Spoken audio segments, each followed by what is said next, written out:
Okay, we are continuing our Astonishing Swordsmen and Sorcerers of Hyperborea. I should probably get a graphic for that.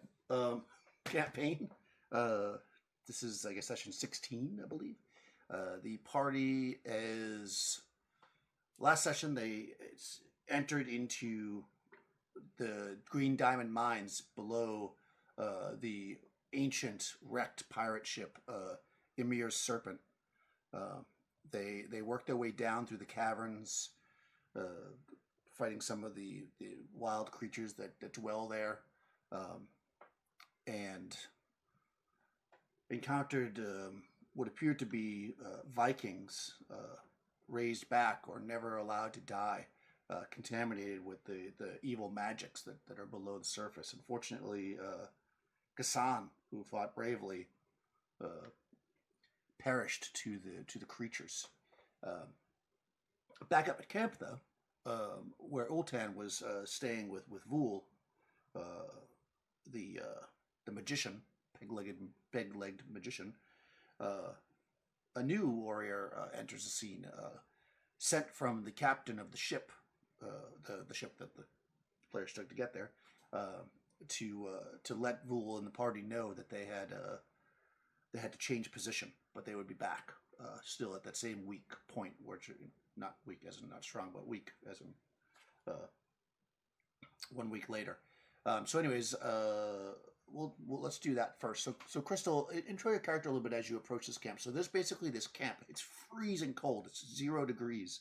You've been marching through the desert alone for the last 3 days, and you finally come across, which is clearly the camp. You can see the tents and everything, and they're kind of closely in a close circle, and you could probably make out to two figures around the fire, a hulking uh, warrior type, I guess I'm gonna call you hulking, Rush, and a very thin old man who you recognize as Ultan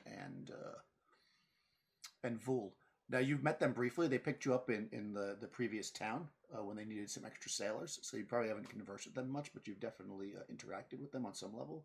So go ahead and tell us about your character and kind of how you approach the waiting camp, Crystal. Yeah, so you see a large figure approaching the camp. Um, she has on pelt fur pelts from a bear. It's clearly a bear because she still has the head attached to it. Though, right now, it's kind of like back, but she can pull it up like so she can use it kind of as a hood. Her hair kind of blows through the breezing wind, and she has like a scarf around her lower face just to keep the sand and stuff away. Uh, and As she approaches, she holds up a hand to, show that she's not being aggressive or anything. And she kind of slowly walks up and pulls the bandana down and says, seems it's a little dusty out here. A bit more so than I'm used to. I'm used to more of the white powder myself. Uh, she's talking about she's from, the land of ice and snow. She's not so used to the cold sand that now blows around them. And that is Holla Bergsdotter. So Rush, you're in camp there with Vul. You see this figure approach. You've probably seen her. As I said, they picked her up in the previous town, Calencia. What was her name? Calencia. Of course, Vul recognizes because he hired her, and he turns and he sees you, and he says, "Hala, well, why do you come to us? Are you alone?" Yeah, the ship was just a bit too cramped for me. I figured I could, if I left, I could catch up with your group. You said something to them about doing some exploring, and well, figured, hey, I can make myself useful. Go with them. Okay, excellent. So Rush, go ahead and intro your character. Ultan, you're there as well if you want to interact with this new warrior who's come across the group.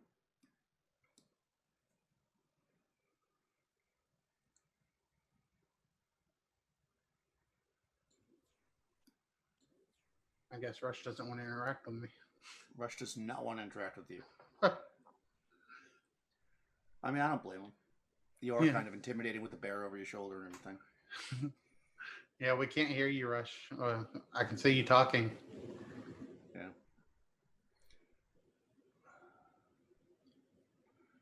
The wizard casts silence 15-foot radius. Kassan had silence, so he must have cast it right before he died. I'm going to cast this at least once. All right, Rush, while you mess with that, let me cut back to the rest of the party. I don't know. Yeah, it's weird. It was working perfectly until we went live, as always the case. So let's cut back to the rest of the party. You guys are tramping your way back out. I mean, you fortunately left some ropes dangling through the various pits that you proceeded through. Working your way back up, wounded, probably a little bit saddened by the loss of your companion. As you're making your way towards the top of the, or pulling yourself out of the hole in the ship that leads down into the mine. We'll have you intro your characters. So let's start with Nikki, since you're on top. Panista, the bard, is somber and sad, having lost Kassan, her fellow Rel worshipper. But she did collect his holy symbols, and she will be, if she survives, attempting to return them or donate them to a temple somewhere. She's just very, very sad about what happened, and she does a little "Here lies Kassan" on the mast of the ship, and that's Panista, the bard. Right, so Panesta stops at the top, being the first one climbing up, and there's a petrified mast of the ancient Viking ship, long ship, here in the desert. As you're carving your epitaph to Kassan, out from the hole crawls Tony's character. Are we back at the camp, you say, or not? You're coming out of the hole, basically, that you just came in. So you're at the top of the ship. You're not at the camp yet. That's like a mile away. Okay, perfect. Yeah. The imposing figure known as Brighild, the warlock, she doesn't have the quite as somber face maybe as Panesta. I mean, she is troubled by what went on, where they just come from, but she looks over and she sees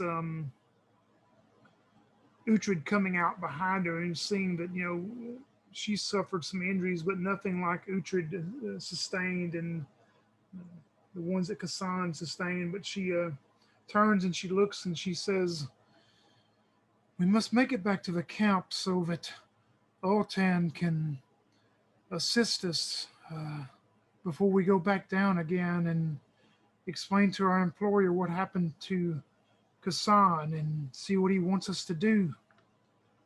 And she looks back towards Uhtred and goes, "Here, let me help you." And she reaches down with her hand to help pull Uhtred up. That is Brighild the Imposing, the warlock. Excellent. So, as Brighild's helping you up, Uhtred, kind of tell us about Uhtred.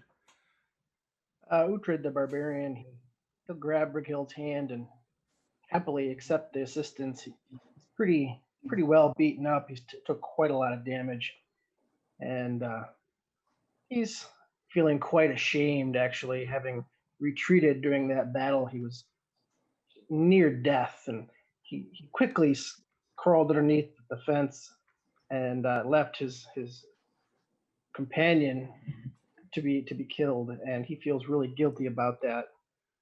And but he will take the assistance out of the hole from Brighild gratefully. Excellent. Yeah, so you guys climb back up, and you can see that you'd been down there for several hours, but even though it gets dark, at about 10 p.m., it's not even close to that. So, wounded and weary, you walk back the 2 miles to the camp.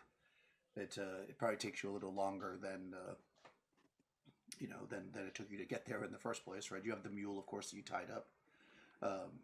As you're walking back, of course, the bat familiar of your employer flies past you and flies to the camp. He gets there much before you do. Oh, I heard something. Oh, Yeah, there you go. Perfect. Oltan. The kill spell. me. The spell has stopped. Okay, so we'll roll back in time for a second to the arrival of the barbarian at camp. Holland Yes. So barbarian. Yeah. so Olton is sitting at the fire, enjoying the company of what was his name? Volt. Volt Volt, and yeah. Volt and who is it? Allah.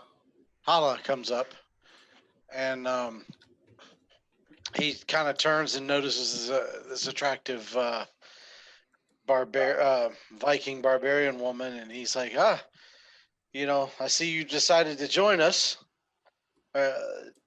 over here. He's like, sit, drink, eat. I'm feeling much better. I don't know what was wrong with my stomach, but with the blessings of Yunde, our companions will be returned here shortly. Excellent. So a little time goes by, as you're warming yourself, Holland, getting, informing Vul of the captain's information that they're moving the ship slightly, but they will be back, to pick you up at the same time as nothing's changed there, but the ship is actually moving. So if the group gets back sooner than 1 week, they may have to camp for a day on the beach because the captain's got to move the ship. So as you're informing them that, the party trudges back. You probably see them cresting the sand dune, bloodied, and 3 where there were before 4. So yeah, you guys are kind of coming together now. When Brighild gets back to the camp, she sees the other somewhat imposing female standing there and remembers her from where they picked her up, and she walks up and she just kind of nudges her with her elbow and says, "Excuse me." As she walks up to Altan, and she looks at Altan and she reaches out towards him with both of her arms and grabs him into an embrace, and she goes, "We had bad tidings there where we went. I have sustained some injuries, but first you need to deal and help Uhtred. And if you have any powers left over after that, I could use some also. But please, you must address Uhtred. He is hurt very bad, and Panesta is suffering from, I think, emotional issues of losing. Kassan did not come back." And she lets go of him. Old Tan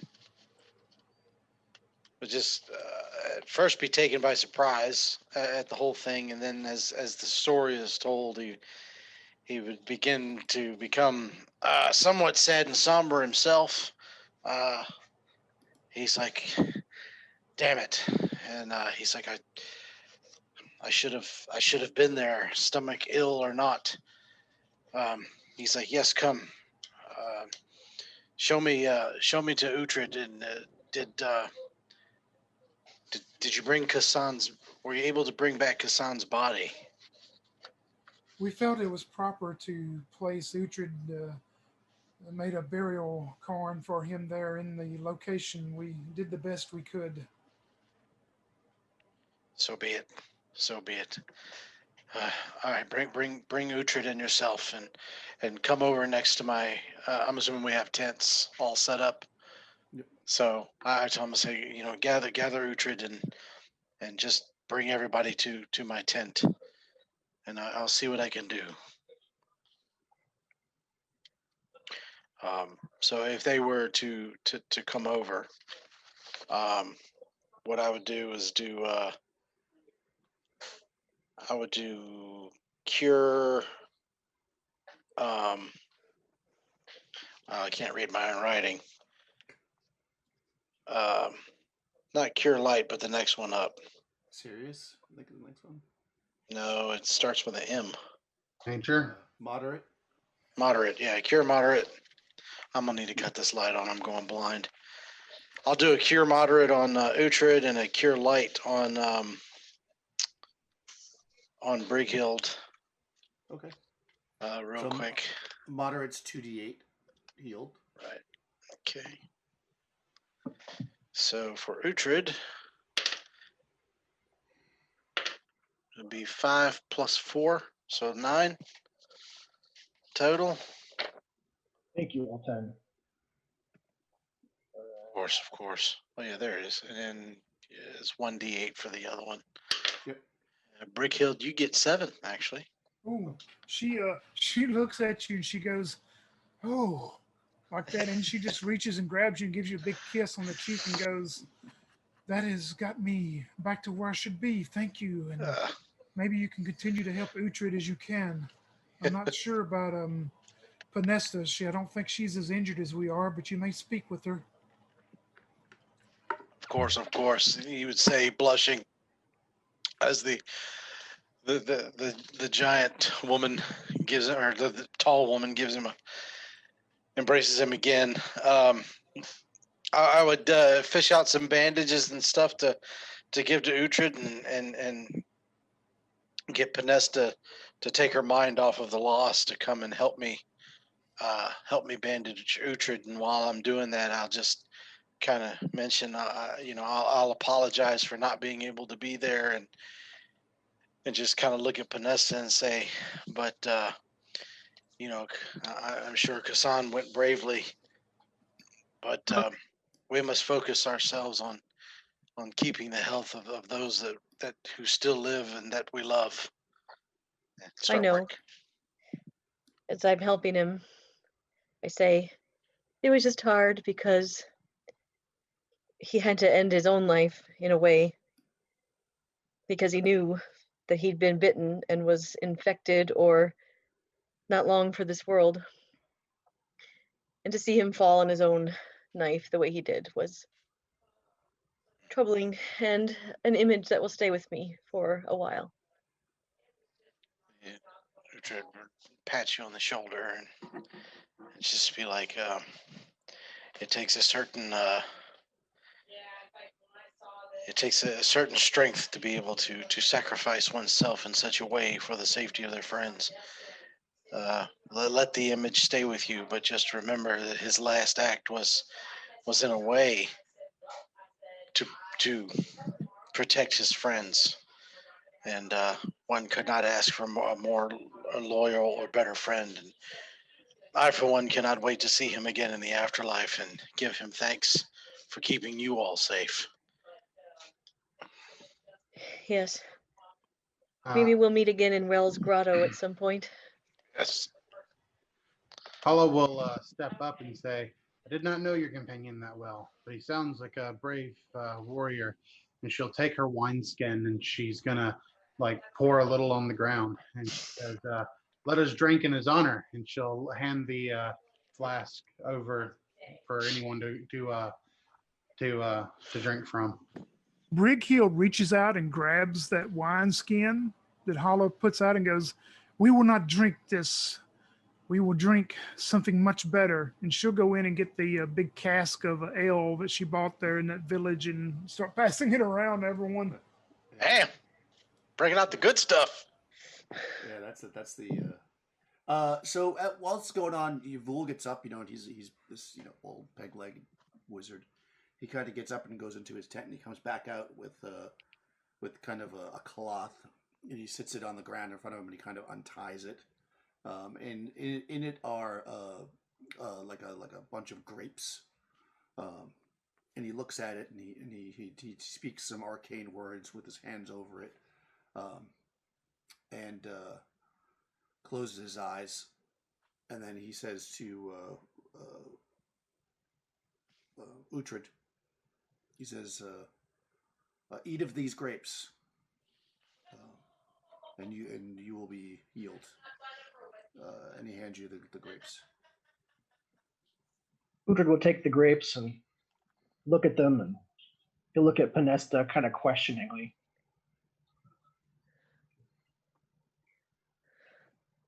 Oh. Like he's not sure if he should actually eat them or not. Are they green? They're red grapes, actually. I think you'll be okay. You have to eat, Uhtred. You have to get your strength back. I lean over and I say the worst thing that could happen is they're just grapes, and grapes are delicious. Right. You have to get your strength, Uhtred. And as long as they don't have a strange green glow about them, I think you'll be all right. Right. He'll eat the grapes then. Did you see anything with the green glow? What did you encounter? You didn't bring back any diamonds. I'm guessing that you didn't find any. But If you have not certainly, noticed, we did not bring back one of our companions either. You have not spoken of him. yes. Well, luckily, we have this warrior here, and he points at Hala, who will be able to help. Yes, she is quite imposing herself. I believe that she will be much needed to go back. Yes. I assume that you will be donating Kassan's share of the money to the appropriate temple, the Temple of Rel. Kind of looks at you and he's got that little green twinkle in his eye, and he says, "That sounds like a very good cause." Yes, I agree. Do you eat the grapes, Uhtred? Yes, he did. All right.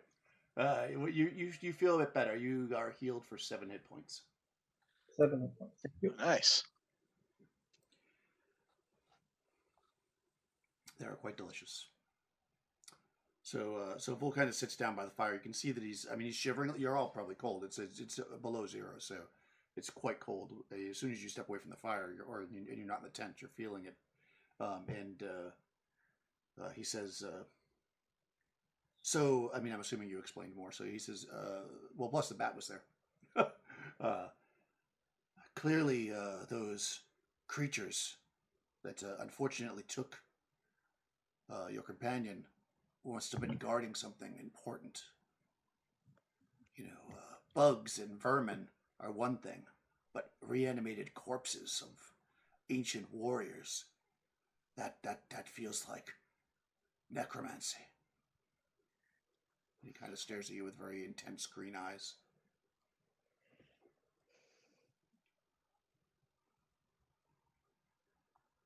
They seem to have some sort of horrible poison in their bite.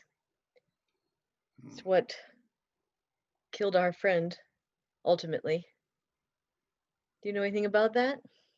Well, I am no expert in the dead. Perhaps he looks to Oltan. Are there not creatures of death that can drain life and poison the victims?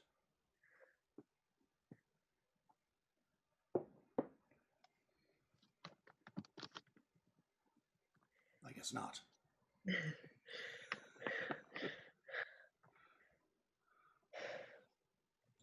Can you hear us, Rush? He needs to pray about it. No, it figures. I took my headset off for literally 2.5 seconds to cut the light on, and that's when y'all talked to me. Okay, So I missed what you said. So Presto was saying that asking Bull if he knew anything about a poison transmitted by these creatures, and when he asks you, he says, "You are knowledgeable in the dead. Are you not, preacher? Are there not creatures of death that can drain life and cause poison and such to their victims?" There are beasts of the undead who can do a great many unpleasant things. Some of them are poisonous, yes, and some of them can pull the life force from you. This is true. It is their ability to pull that life force that allows men and women like me to use our light to turn them away. Yes. I think that we should all go down tomorrow. Clearly the group is going to need the holy rites, as well as some more muscle. And he looks at Hala as well. He says to Hala, we'll talk about. He kind of like pushed to the side, and he offers you an additional 100 gold pieces to go down.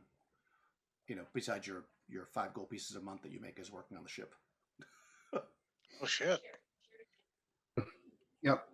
She'll agree to that. Uhtred will stand and thank his friends for all the assistance and healing. And he'll face Hala and say, greetings, Hala. It's good to see you.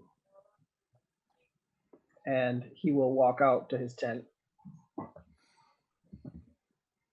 Yeah, she'll wave and greet him as well. She's not going to say much though. I mean, obviously these guys just lost a companion and everything, so she's just going to kind of take her time before trying to say anything or anything. Okay, that's fine. Is there anything else anybody want to do? I mean, you clearly can eat and drink water and kind of get your senses about you. Anything in particularly special that you want to do tonight as you're prepping for the next day? The only. Go ahead, Tony. Oh no, go.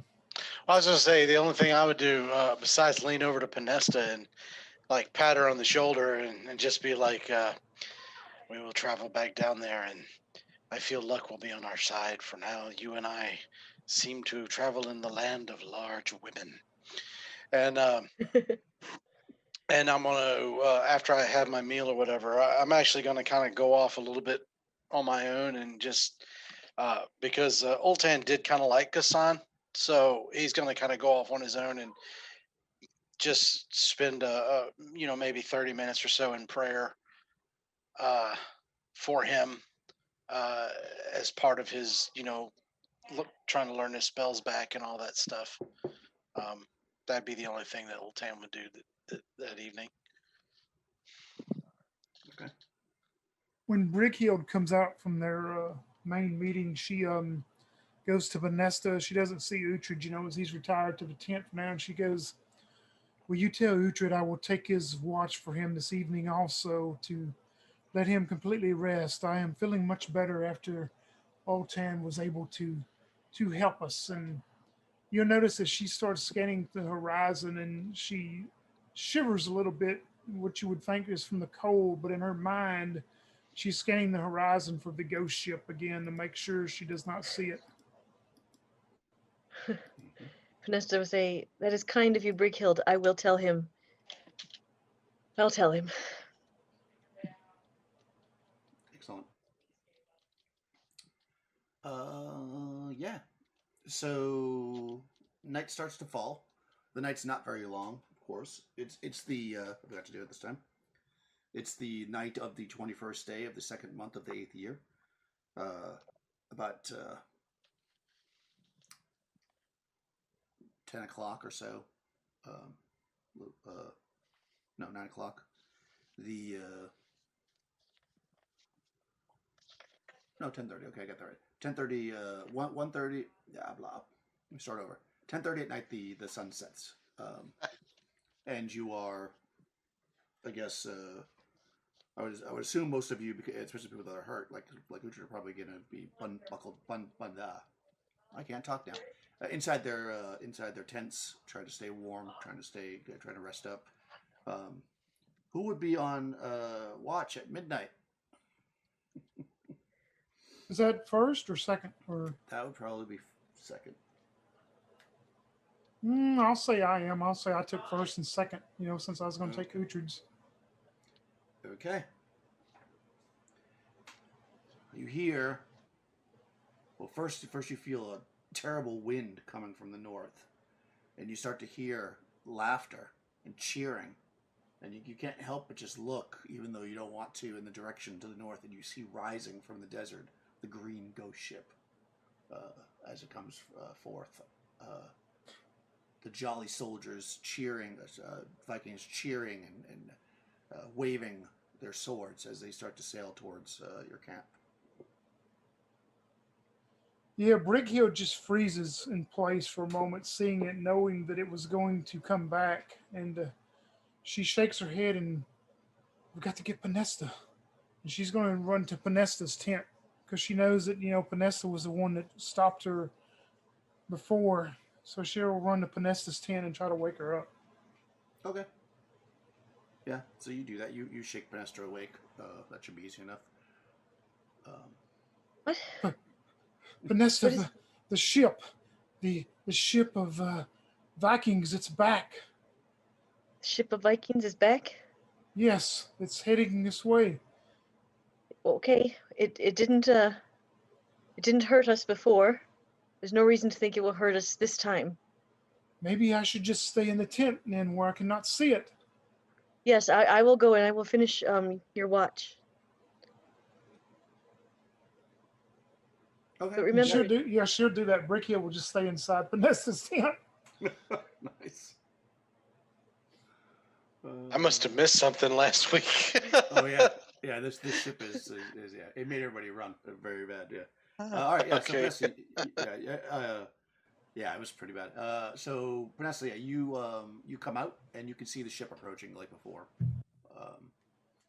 It's slowly Okay. approaching. You can hear them jeering and they start to call out to you as they get about 30, 40 feet away. Join us! Join us on our voyage! And you can see them, and you see a familiar face. You see Kassan. Happy, with a mug of ale, singing. He turns towards you. Panesta, join us! Come! Join us upon the ship! And go ahead and make a saving throw versus spells. But I will let you have a +1. Since you, and plus also if you have any wisdom bonus, you get that as well. okay. The sorcerer's All right. bonus. 15 dice. Okay, 18. Yep. So yes. Okay, yeah. I mean, you feel a cold shiver through you, but you hold your ground. You know that it didn't hurt you last time, so you don't run as it goes past. They're calling for you to join them in their Viking. I will hold up Kassan's gold holy symbol and say, "Not yet, my friend. Not just yet." And yeah, watch it go by. Okay, yeah. I mean, it is. I mean, it's cold, but it's even colder. Like even under your furs, you have the shiver as this ship just passes by you. They're cheering, and of course, they keep calling to you even as they progress further into the desert and eventually go out of sight. And you're standing there, holding this Kassan's holy symbol tightly in your hand.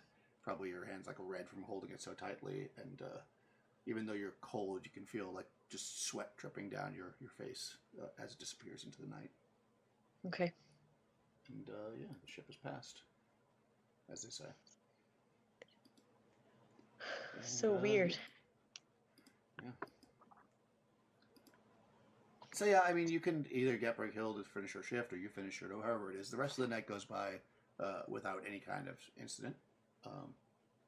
The sun begins to crest the horizon about 1:30 in the morning. So it's like whoever has that next shift is already in the light by the time it's their shift, and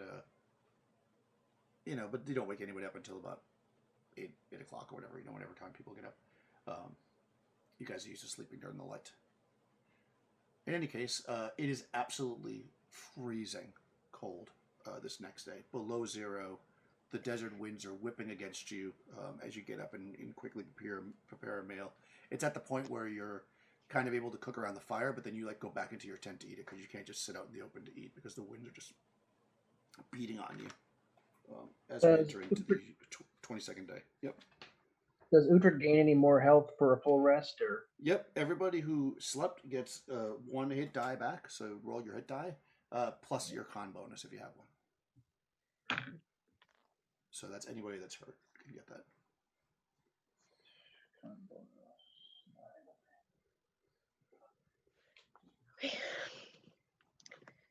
Almost max. Almost.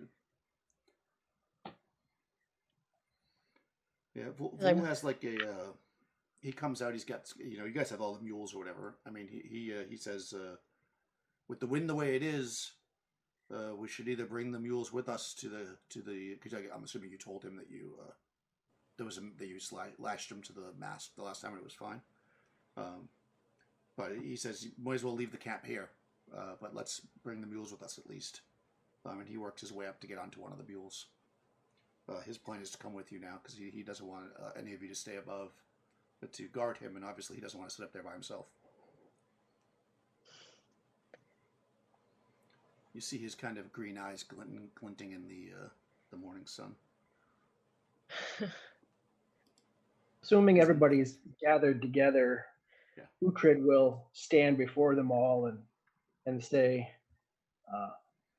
I have shamed myself in battle, and I would understand if any of you would like me to leave, would not like to face battle with me again. Oh, Uhtred, I think you're going to be inspired to fight twice as hard to make up for what you see as your shame. Your shame was I wasn't there, but I understand your shame was surviving. There's no shame in that. I felt great fear. You will notice that morning that Brickhill is walked out again with this fresh paint across her face that she does at certain times. Maybe some would call war paint, but she doesn't describe it as that if you ask her. But she goes up to Uhtred and she looks up at him and she reaches in and gets this little tin out and she wipes her finger in it and she reaches up across his forehead and puts a thing of red paint across his forehead and says, "You will go with us. It is where you belong." As she turns around and starts getting ready to head back to the ship, the mine or whatever. I mean, He'll look astonished and Both. proud at the same time, and he'll look at everybody in the eyes and say, "Thank you."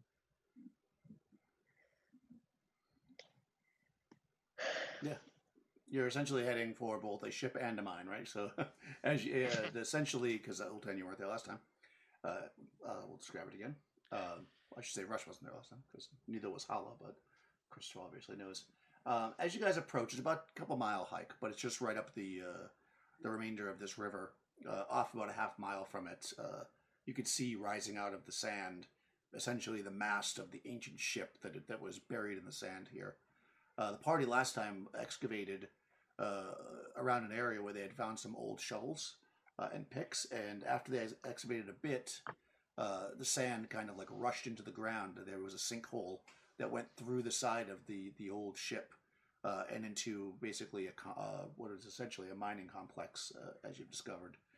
So what you're looking down at now as you tie the mules up to this mast is you're looking down into about a 40-foot pit, which you do have a rope hanging down, that drops off down into the darkness.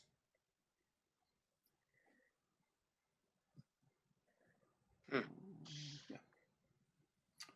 Brickhill will look at a hollow and he'll go, "What is your primary weapon of choice that you use in battle?" Hala will pull from her belt battle axe, and she'll say, "This has been with me ever since I could wield a weapon." That will prefer to be a good choice, I think, down here. We shall see.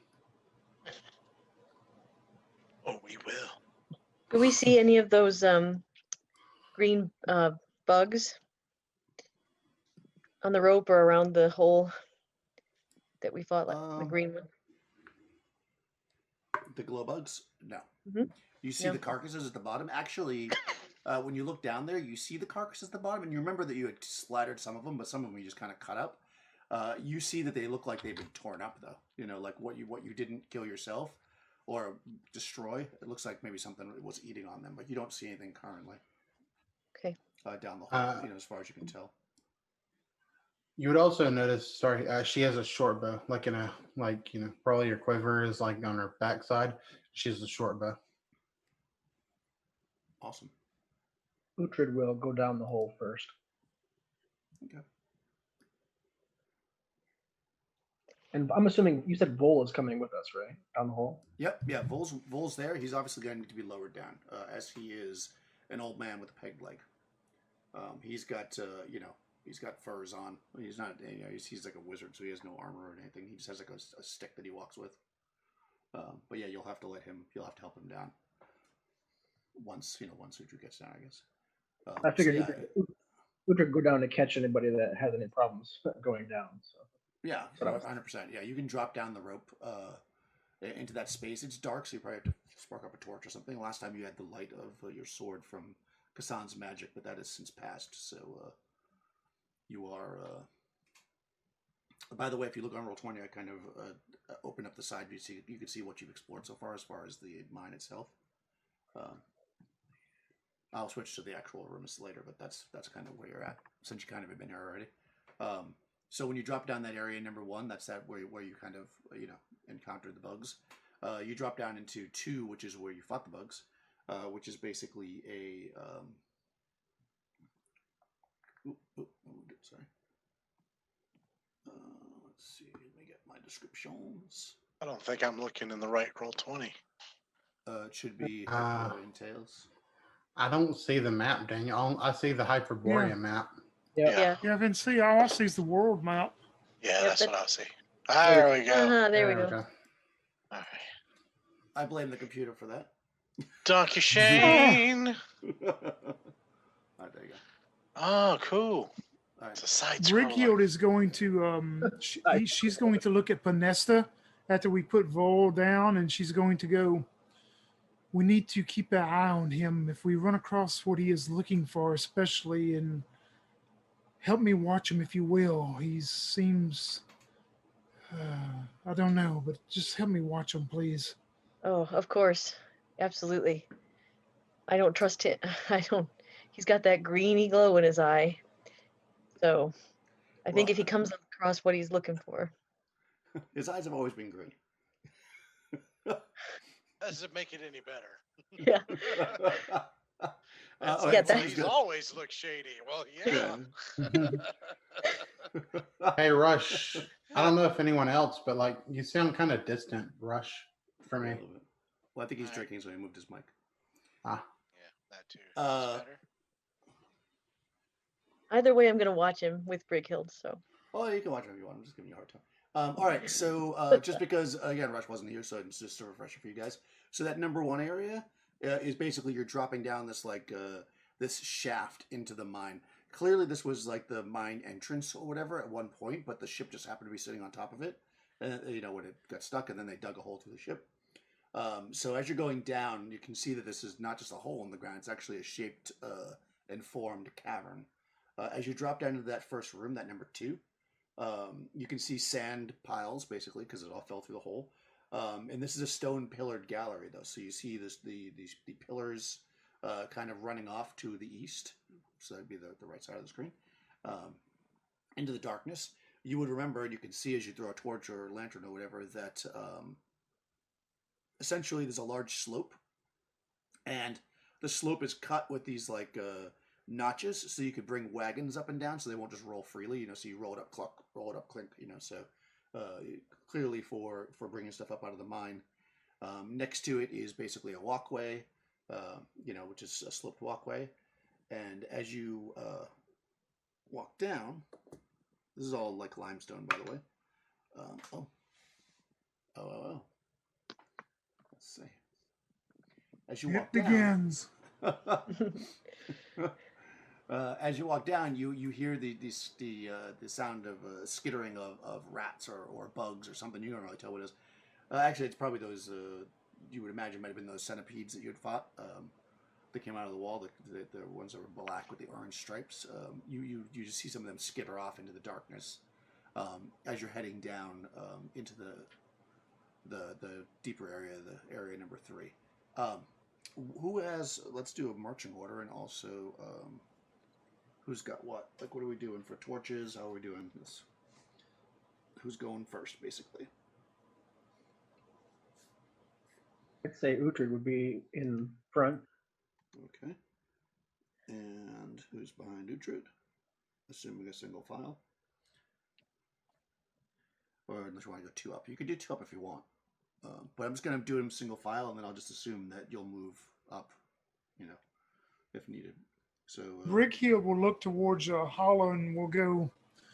If you want to walk next to Uhtred, I will be behind both of you with the spear in case we meet something that charges us. Let me set up my charge on them. Sounds like a good plan. And Hala will take a torch and go forward. That'll make her AC 5 because she won't be able to use her small shield. I probably will drop my torch if I need to. We'll see. okay. I can carry the torch if you a torch if you want, Hala. Well, I mean, if you carry a torch, it'll cast shadows in front of us.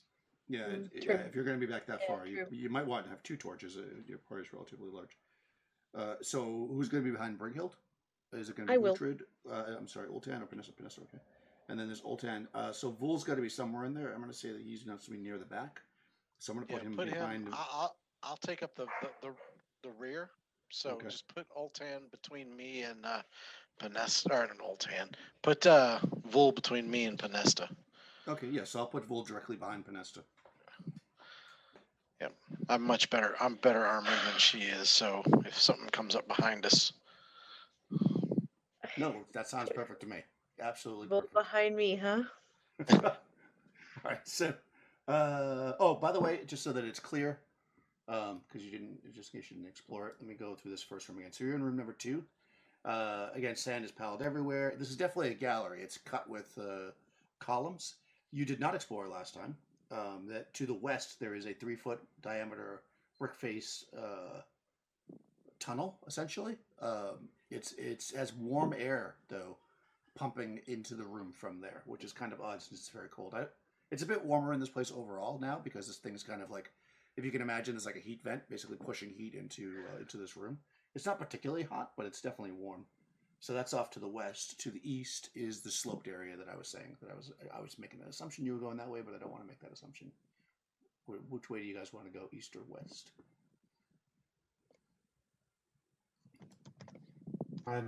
Did you guys explore that tunnel when you were here? Hala will ask if she points to the west. We did not. I believe that tunnel holds something that's not well. It's too small and too. I just have a bad feeling about it.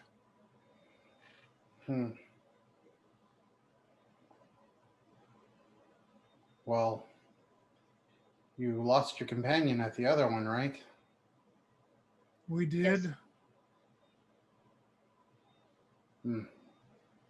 So either way would be fraught with danger. Seems.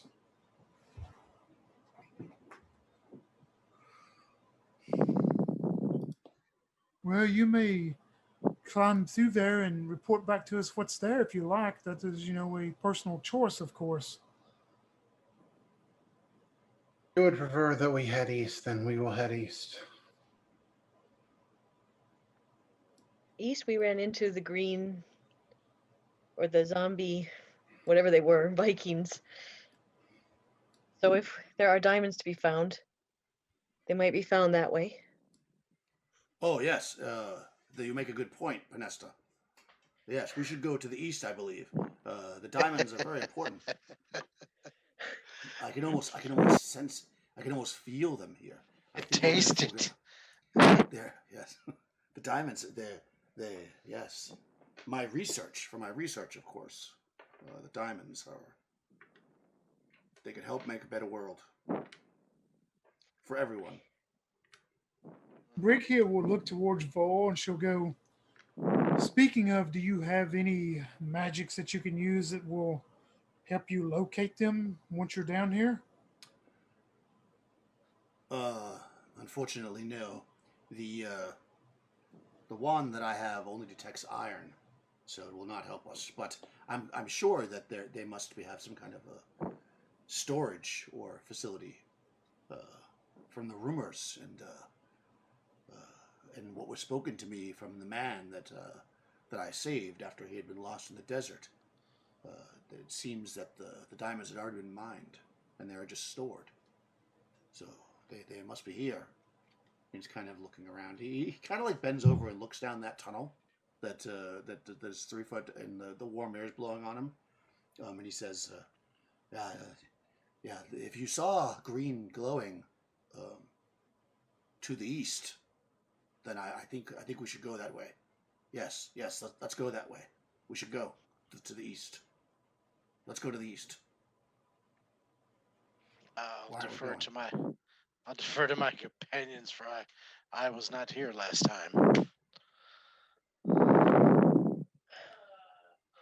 Well, you are here to get the green diamonds. If the green diamonds are to the east, come. He looks at Uhtred, and he kind of like signals with his hand, like, Uhtred figuring, well, he's the one paying the bills. Heads off to the east. okay. Yep, Hollow's going with Uhtred. All right. So yeah, you start heading down this sloped passageway into the what would be marked area number 3 there. Something like keyboard after all. So this is, as you remember, it's a natural cavern, but it was definitely worked. Like that first cavern you were in, it was like they cut it nice and square, and it had columns, and it was bricked. This one is definitely like a big open kind of natural cavern that was probably existed first, but they've worked the floor into a pretty dramatic slope. But as I described, there's basically big notches cut in the floor. So if you were to pull a wagon up, you'd be able to pull it up each step so it wouldn't fall down. But you could walk along the side of that, which is what you did before. And as you're kind of approaching near the end of the cavern where it gets flat, there's basically like a well in the ground. You would remember from the last time that looks like it was probably some kind of a lift mechanism that's since rusted and gone. But you had tied a rope off and left it here. It drops down into the next level or layer here. There are iron rungs drilled into the side of this like tube, but I think the party decided that wasn't what they wanted to do, so you guys dropped a rope, and I'm going to assume you left the rope. Do I see or hear anything coming from down below? I mean, you can't see anything really because, of course, you have a torch at the top, and it's a 40-foot drop into darkness. But you listen. No, it doesn't sound like anything. You hear like a very faint dripping sound, like water. Which you probably would remember there was dripping water in the cavern where Kassan died. All right, I'll climb down the rope. Okay, yeah. So you guys start to go down the rope, taking your turns each. And you end up in the next chamber below. This chamber 4. This one is very, very much had like a lot of moisture collected in it because the limestone is just like dripping with stalactites and stalagmites. So you've got all this like almost like columns where they're like joining in areas as the limestone is kind of like deformed with the moisture in the air, and you can feel it's getting warmer the lower you go. It's not like super warm. I mean, you couldn't run around, with like your summer clothes, but it's definitely warm. It's maybe you're like loosening some of the furs, and feeling a little bit of sweat on your head, but it's very humid. It's almost like a dampness to it as you kind of come down into this room, and you see that there is again another angled pathway going deeper to your east, and to the west you see that there's again another one of these bricked tunnels, we'll call it 3-foot brick tunnels to the east. To the west. So similar to what you saw up above. Yeah. So if you go to the east down those slopes, that's where you encounter that portcullis with the Vikings that you fought. Brickhill wants to walk up to that west tunnel, and she's just going to kind of kneel down enough that she can put her arm there. Is it warmer or than like the first one up top, or is it about the same warmth? It's actually not quite as warm. It at least it feels that way. It could be because you're in a warmer space overall, but your guess would be that it's not quite as warm as the one that was above. Yep, she won't say anything. She'll just stand back up. Yeah, in fact, since you're kind of paying attention to it, you would almost think that to the east actually feels warmer. Like it's almost like the warm air is coming from that direction. East. Kassan's little stone grave is in this area. Is it in one piece? Yes. Okay. It looks untouched.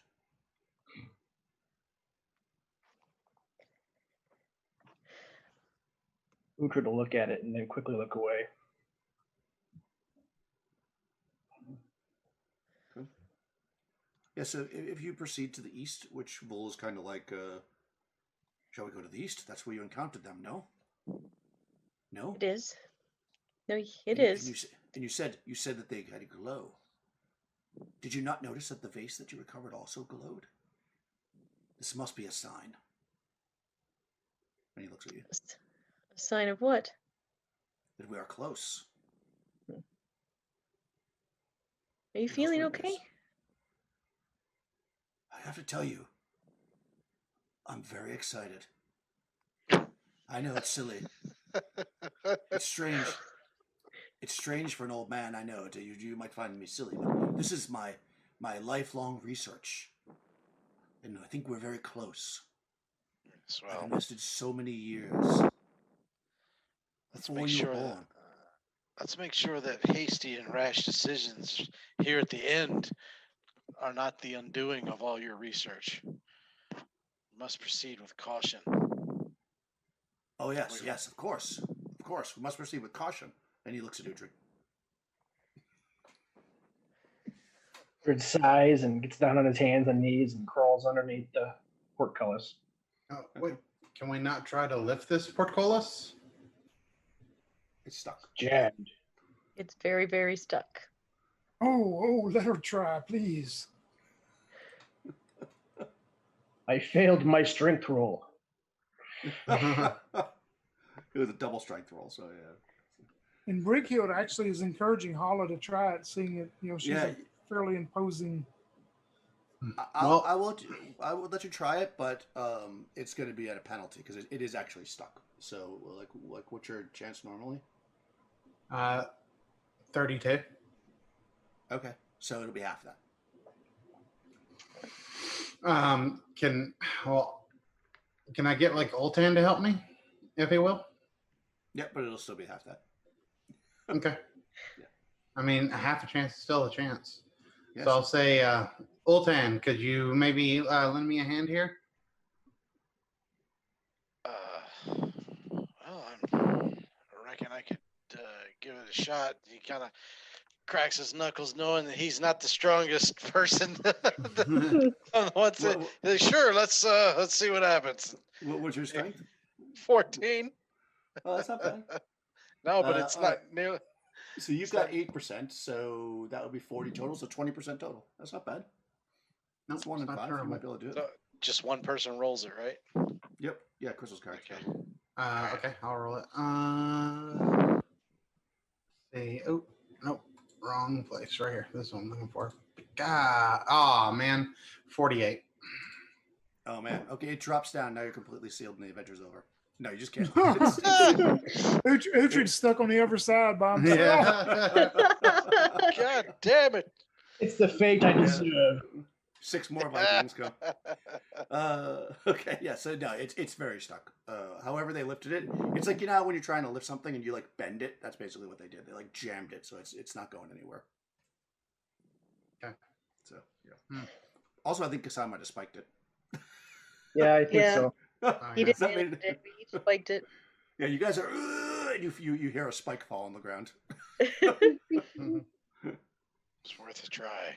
So yeah, so basically what you're looking at, Rush, I'm getting that breath thing again too. I know it's so if you can try not to breathe. 5, 5, 5. Okay, so this is basically there's a large portcullis rusted in front of you. They were able to lift it about a foot. It does have a sign on it, and the sign is written. Actually, hold on, because nobody could read it last time, right? Well, yeah, Oltan might be able to. Yeah, it's written in Exian. Can you speak Ixian, Walter? Let me see if Volk can speak Ixen. No, I speak old. Remember, I speak Old Norse, and That's useful. I had no idea. Yeah. I'm trying to see if he speaks it or not. Let me see if Full speaks it. The wizard. I think it's common in Old Norse is all I've got. Yeah.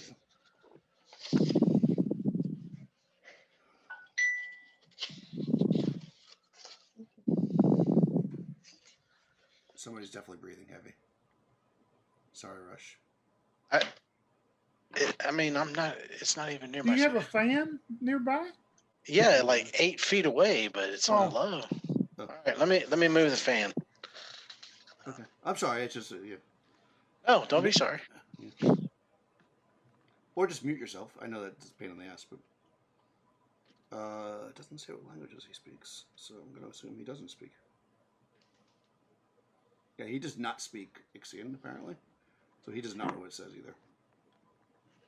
He says, I do not know what this says.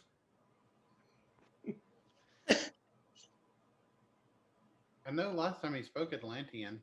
I know you read that somewhere. Right, right? He did speak it. So how did he do that? Sorry, guys. You know what? Don't worry. I'm just going to do that thing where I just roll 50-50. Why not? He probably speaks a lot of languages. Yeah, he speaks it. All right, so he goes, he looks at the sign and he says, this is definitely the way. And you see him kind of slowly kind of get down, you know, as best he can with his peg leg and old self to crawl into this thing. What does the sign tell you? He gets on the other side and he stands up and he says, it says this way. That's what it says literally. Simple. Well, I mean, Ixian is not my first language, but, you know, that's the gist of it. It actually says, like, behold, all you who enter here shall die a painful death. Yes. Absolutely. Well, don't get too far ahead of us. It'd be a shame if the portcullis were to slam shut on you. Yeah, well, Uhtred's on this side. I mean, he just, you know. Yeah, Hollow will go ahead and crawl under. Yes, it would be a shame. I'm not sure how the captain would deal with you arriving without me. I'm sure that they'd probably not be very happy. I'm just saying it would be a shame. Yeah, Bricky'll just looks at Panesta when he says that to her. Yeah. Yeah, I look at Breakhild and I just kind of shake my head.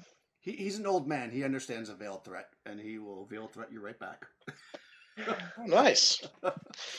So we're gonna have that kind of relationship, are we? Yeah, don't mess with old men. Yes. Was it beware the old man in a young man's game? That's right. Yeah. So he says, come. This must be the way. I will read it literally to you when we're leaving. Don't fear not, young Panesta. And he starts kind of, he moves forward a little bit, and then he waits for Uhtred to go. I'm so tired of these shady old men. Okay. It's a need-to-know thing, and you don't need to know. That's right. Yeah, I'll go under if everyone, Breakhild and Hala and Uhtred go, then we'll keep the same order, I'm assuming. So I would go under there after them. Okay.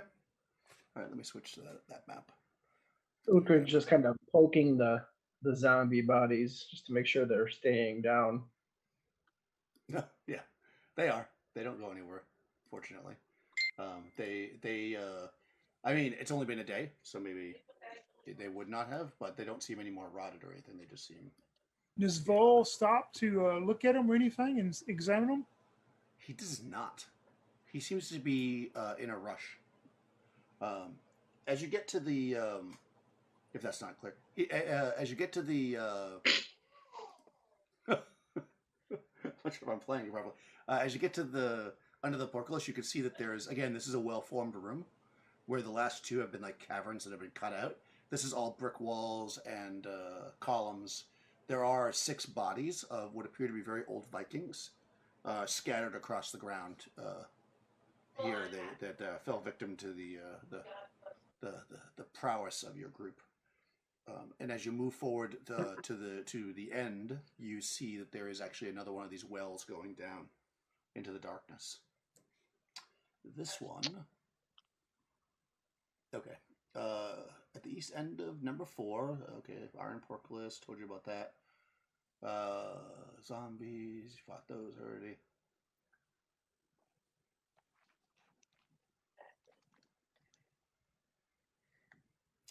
Okay, yeah, there's a shaft at the east end of the gallery. There's no elevator there though, but this one does have a windlass that's set up. You know, like, but it's all rusted. You could probably tie your rope around it, but it doesn't have any kind of method to come down. And this shaft drops down to, you know, again about another 50 feet down. You guys have been carrying all rope and stuff because remember he provided you with all the equipment. So I'm just assuming you guys have like many coils of rope. So you can see it drops down, but actually. Just at the edge of your torchlight, since you looked down last time, I'm assuming you're doing it again, Uhtred, you can see that on the very bottom rung, because it has those same metal rungs on the side, at the very bottom rung, it looks like there's actually something already tied there. It's hard to see what it is because it's just at the edge of your torchlight, but it looks like there's something tied and dangling down. Curious, were the old Vikings, were they wearing clothes? I mean, yeah. What I'm wondering is there anything flammable on them, or would they be flammable? Yeah, I mean, it would probably burn slowly because this tavern's tremendously damp and they've been here. They do have clothing. I mean, they probably would burn, but it wouldn't like you know. Well, I was thinking about dragging one to the edge of the well, lighting it on fire, and pushing it over the side. Oh, I don't think they'd be that flammable unless you want to put oil or something on them. I don't have any. Okay. Yeah. Well, somebody else might. I've got 2 flasks of oil. Well, I will suggest that to the group and see if anybody, if we think it's worth the effort of or the waste of use of the oil. Yeah, I could just drop my torch down the tunnel. No need to waste oil on that. Either way. Yep, Yeah, I wouldn't waste the oil. Ola will drop her torch down the shaft. Cool. You drop the torch down and you can probably just get a quick glimmer that it looks like there's like a rope ladder that seems to be attached to the edge of the rungs, but it as soon as your torch drops past it, you see that and you're kind of like, huh? It hits a puddle and goes out. Well, it seems like there's water at the bottom of this shaft. Yeah, you could tell that it's not like a pool of water, but more like there was just a puddle there. I could you got a climb glimpse of the room. Yeah. Is it possible to climb down far enough to that rope ladder? Yeah, there's iron rungs in the side, just like the other places. If you just want to climb straight down. Do they look sturdy? I mean, they're made out of iron. They are rusted. They look pretty sturdy. They look pretty sturdy. All right, fine. Maybe you should let us tie a rope off to you just in case for safety. Sure. Yes. Okay. So I'll tie a rope around myself and then I'll lower myself down to where that rope ladder is. Sure. Yeah. So you start, climbing down this this tunnel using the rusty iron ladder, and you make your way down about 30 or so feet. And there's a rope ladder at the bottom. It looks actually, I mean, you test it probably with your foot first, make sure it's sturdy. It seems like it's it's not rotted or whatever, and you're able to get onto it and you climb right down. I mean, you're standing in the darkness, of course, because you really can't climb down with a torch in your hand. Right. But you climb down and you step down. You can feel like a splish splish. Maybe you step in a puddle and maybe you see that you kick the torch or whatever as you get down there because you know it's down there. But yeah, you make it to the bottom. I'll untie the rope from around myself and pull one of my own torches out and light one. Okay. Sheila.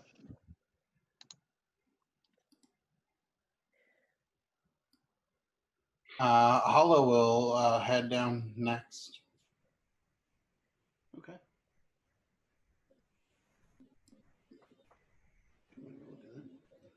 Yeah, he told you that. Hollow climbs down.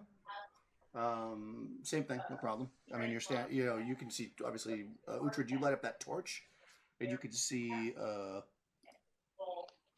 let me go to roll 20.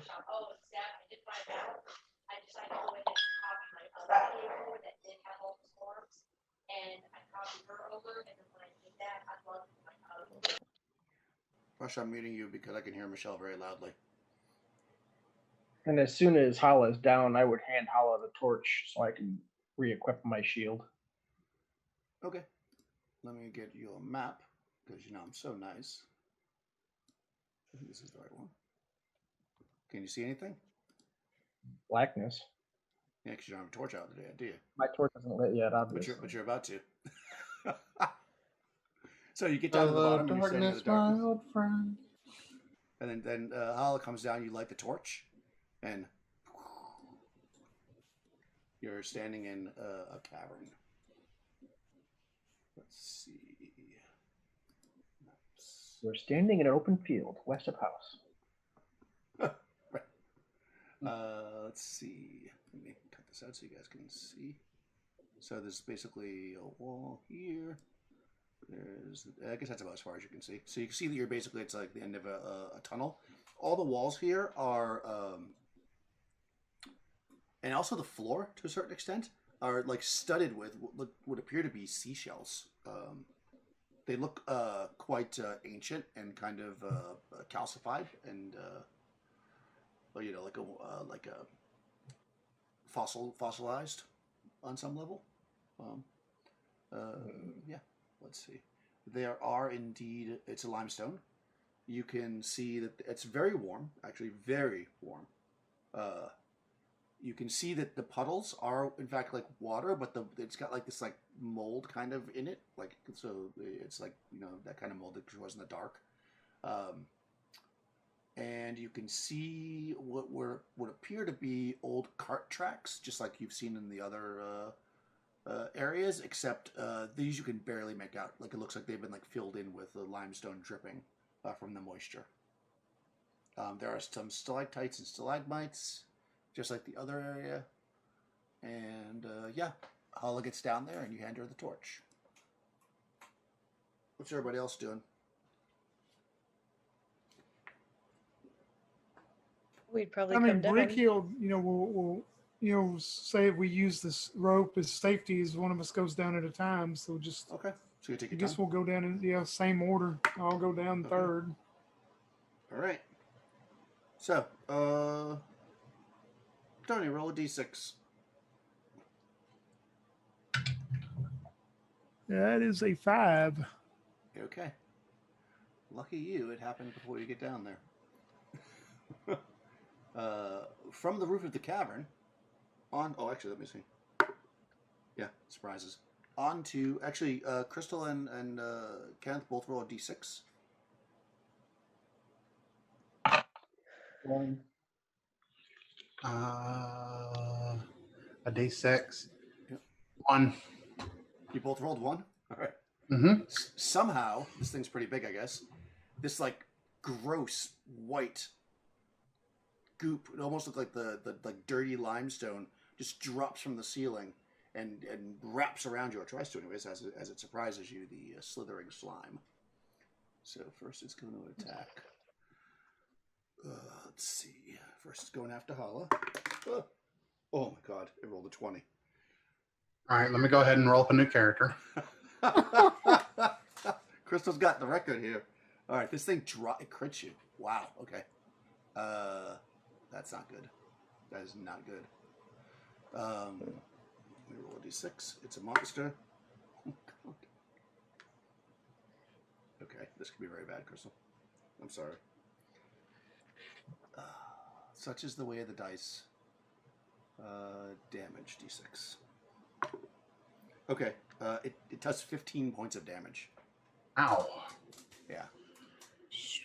It also lands on Uhtred, possibly, but rolls a 7 and well, actually, I don't know if I'd miss you or not. 7. This thing's not small. Nope, misses. So yeah, that's probably why it critted. Yeah, it lands right on top of you and just like slathers a little bit on Uhtred, but doesn't actually do any damage on you. And you can see she's got this like, almost like this like wet, goopy slime all across her back, just like latched on. It like wraps around her, almost around her body, and it starts to make like this sucking sound. Like so what do you want to do? Brighild, you're on the rope. You can get into the room this round if you want. Yeah, and she yells back up at Vanessa and Altan. You know, if they can't see it or hear it, you know, she'll yell back up, something has happened down here. Okay. Hala, by the way, make a death save. Oh, okay. Yeah, because that'll be important. Fun. I actually made it just barely. Okay, good. I actually hit my save. Nice. All right, good. So yeah, you're shocked by it, but you're still active. Uhtred, what's your plan? Melee. Okay. And up top, we got Panesta and Oltan. What are you guys planning on doing? All you know is that something's attacking them. I would try to get down the rope once Brighild's down. Okay. Yeah, pretty much. Because I can't see anything, right? Well, I mean, do you want to just like grab the rope and like slide down like a maniac, or do you want to like tie the rope around your waist like everybody else was doing? I want to slide down like a maniac. Yes. Okay. Right. That's my girl. That's what I like to hear. Okay, good. All right. So Oltan's going to do the same thing. As soon as Panesta goes, he's going to just hop on the rope and go, slide fast. And he's just going to start zipping right down the rope behind her. Oh, man. Okay, that's awesome. What's Vol going to do? That sounds fantastic. Probably watch. Vol's going to watch. He's not. You're abandoning him basically right now. Oh, well. Should have talked all that shit. Well, he's paying you, right? So, all right. I know. Well, okay. Vanessa's gonna get you all in trouble. Basically, what's happening? She's awesome. All right, so let's roll initiative. Since it's Crystal's character in jeopardy, you can roll initiative for the party. D6. Awesome. Okay. 4. 1. Oh, I got a 1, so you were gonna make it anyways. All right, so I'll let you go first. Even though I didn't ask you what you were gonna do, what is it that you plan on doing with this thing wrapped around you? I mean, if I can axe it, I will. I'll axe it a question. Yeah, it's wrapped around you. I'm going to say that you can definitely hit it, but you're going to be -2 on your attack just because it's all wrapped around you. Well, I have a +2 on my battle axe, so that just puts me at even. That sounds good. I rolled an 18, so that hits armor class 0. Well, that definitely hits. And I hit it for max damage, which for me is 9 points of damage. Nice. Yeah, you cut into this thing and a chunk of it falls off. Uhtred, you're at the bottom, so you can also go before anything else happens. Right. Oh, I actually rolled the wrong damage die. That's going to be -7 AC. Well, yeah, that definitely hits. All right. That's going to be 8 damage. Oh, 9 damage. 9 damage. 9 damage. Oh, the barbarians are both doing 9 damage. All right. I like it. Bring in the pain. All right. Yeah. Ooh. Okay. All right, Brickhill. You can get down and attack. Yeah, when Brickhill gets down to the bottom, right before she gets to the bottom, she's muttering some words into her breath, and you see the spear tip of her spear start turning the blue and the white again, almost like a snowy white, and blue electricity starts flowing through it. And when she sees this thing on Holler, she just reaches out and slams his spear into the creature. I'm using my shocking grasp on it. Oh, max damage. It'll take 11. 8 plus 3, 11 points of electricity damage Oh, nice. from shocking grasp. You're not wearing metal, are you? There, hollow. I have studded leather. Okay. All right. Yeah. You shock the hell out of this thing, and when you do, it drops to the ground. It basically liquefies, so the thick goop that was on you just almost turns almost like to water. It just goes like you broke the balloon, basically, and so it just what rushes across the ground. And Hala probably staggers a bit because that was a pretty heavy amount of damage that was done. But yeah, Yeah, she Yeah, probably Brick- falls to a knee and starts coughing a little bit. Brickhill yells back up at Oltan, "We will need your services down here. It has injured the newest party member." And on that note, go ahead and make a test of dexterity there, Pernesta, as you slide down the rope and try not to land on top of Brighild. Just a regular test. Just a test, yep. Okay, 4 and 6. I rolled 4. Whew. Nice, yeah. So you all right, Ultan, to not land on top of Pernesta. Test of dexterity. Hold on. Test of dex, 2 out of 6. Totally gonna bonk you in the head. So I gotta roll a 1 or a 2, right? That's correct. I rolled a 1. Nice. Sweet. Well, yeah. Pernesta like swoop to one side, you go to the other side like you're a superhero group. You're like land on one. Yeah. Superhero landing. 3-point And- landing. 3-point landing. And Yeah, they're the already three of you dead. guys are like, yeah. You hear from the top an old man's voice. You must help me down. What's happening? I can help. I should stand at the bottom and go, jump. Just jump. We'll catch you. I A didn't say, circle. What's happening? Are you being attacked? I can help. It has been taken care of. I have taken care of the problem. Excellent. I knew I hired you for a reason. I will need a hand, though. I don't know if I can manage to grip these rungs all the ways down. I'm going to look at Brighild and Uhtred and just be like, you two get to handle the geezer. I got to take care of, I'm going to take care of Hollow over here. Uhtred will sheath his sword and climb up the rope.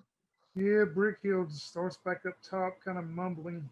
I can handle it, I think. Brighild walks by. I'm like, just watch him. Oof. Just watch him, Brighild.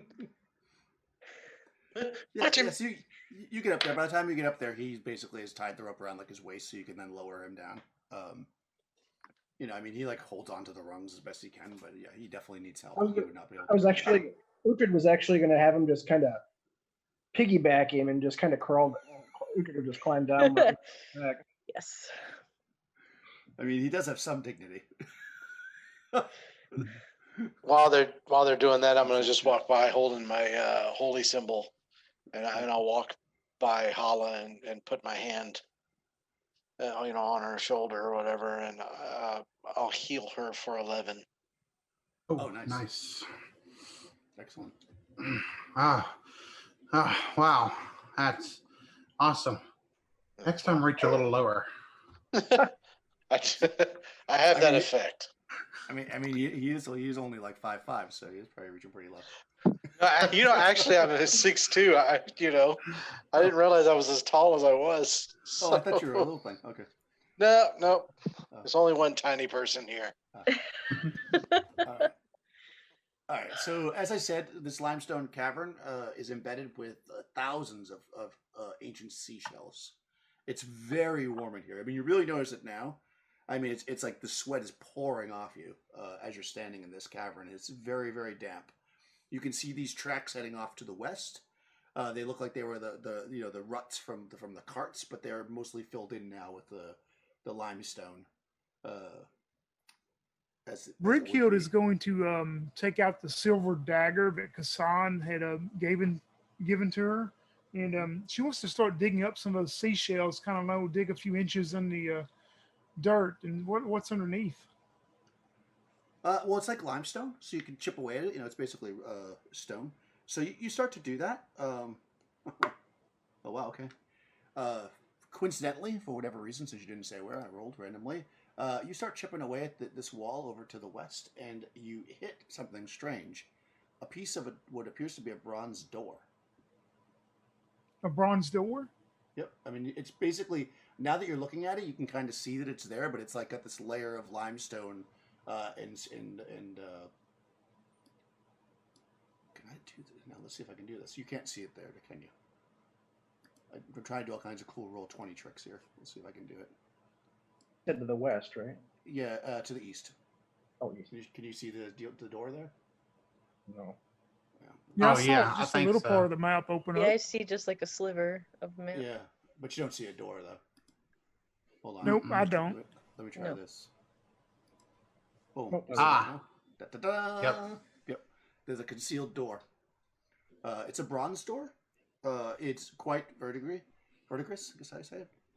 Verdigris.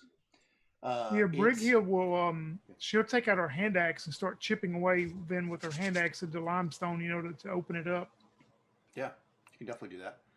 As you're doing it, you can see that there's a symbol on the door. It is two cobras facing each other. Of course, immediately Ultan notices this would be a symbol for the snake god Yig. What can you tell us about this, Altan? Two snakes facing each other. Under a black sun. Oh, it's so nice when somebody else knows the reference. Yeah, inspiration. Yep. Actually, I don't know that much about Yig. The player doesn't. Yeah, you would know about them, so you can look in the book if you want, or I can just tell you Yeah. if you have the book already. I believe he's the god that people as the snake man that Aramis? yes, people like that you ran into before, they tend to worship the god Yig. That's correct. Very popular among the Ixians. Just gonna say Daniel, that Uhtred's just kind of keeping an eye out so we don't get attacked again. Surprise attack. And be careful. Some of his one of the things Yig is known for is his priests. Some of his more venerated priests are encouraged to shed their skins and take on the forms of terrifying serpents. Oh, really? Yes.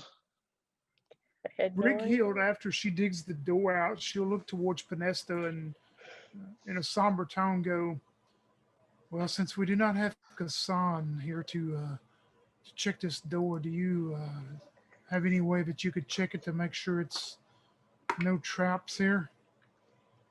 I cannot. I'm afraid traps aren't in my repertoire, but I can discern noise. I can listen. Yes, please. All right, 5 out of 12, Daniel.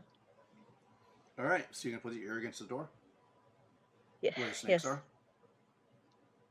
Yep. Fantastic. Yeah, I mean it is a door, and you put your ear against it, you don't hear anything. It's dead silent. I hear nothing. Like really, really quiet, Brighild. I mean, it's a door made of metal. Do you think you'd be able to hear through it? I don't know. I mean, I tried. Unfortunately, I don't have Kassan's knack for traps. Does Uhtred sense any kind of magic coming from that direction or from anywhere in this room? That is a good question. You want me to roll? Yeah, what's the roll? It's like 3 out of 6 or something, right? 4 and 12. 4 and 12. Okay, I'll roll it. I would like to roll too, if you don't mind, Daniel. Sure. What's yours? Same? Or Yeah, it should be. is that just I don't know fixed if number, or I- does it go up by level? I have to check real quick. Okay.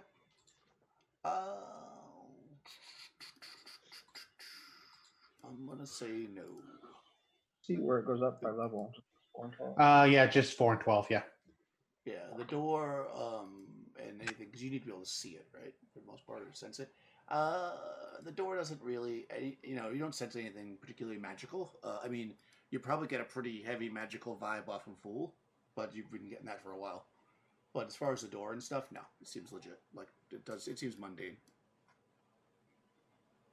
Brighill will just look back towards Vul and like give him a sign of, you want us to open this door and go this way or go the other way.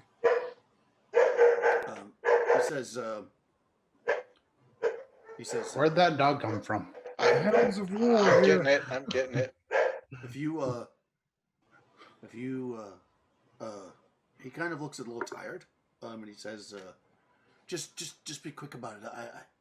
I would think that he looks at the tracks on the ground. He says, it seems the mine is this way, but it's very, very hot in here. And you can see that he looks, he's old, so he's looking pretty exhausted. He starts to remove some of his furs, and he says, please, just be fast about it. Just be fast about it. Well, yes, but you said that the gems were in storage, right? So perhaps they are stored behind this door. No, I don't think. Well, maybe. I don't. No. Yeah, maybe. Is there an Brighill- obvious? He seems a bit Brighill will try to confused. open it then. Okay, yeah. You're able to. Yeah, it opens up. I mean, it's got like crushed around it, so you gotta like pull it. But when you do, it opens up into a small room. With a statue in it, clearly. Like the adjoining cavern, this cavern is moist, moldy, and heavily calcified. It appears to have been a shrine of sorts, which I guess you probably figured out. You can see stone benches carved into the floor, but they're kind of now all lumpy and smooshed with all the calcified limestone, just kind of pouring off the walls, basically. I mean, not pouring, over time. But straight ahead of you, you see basically a three-step dais, and on the top of it, there is a statue. It's an 8-foot tall bronze statue. It's all green and crusty because it's been sitting here forever. Of a cobra. It is all around it. It's kind of like in an alcove. There's like glyphs carved, and the statue itself is this giant cobra.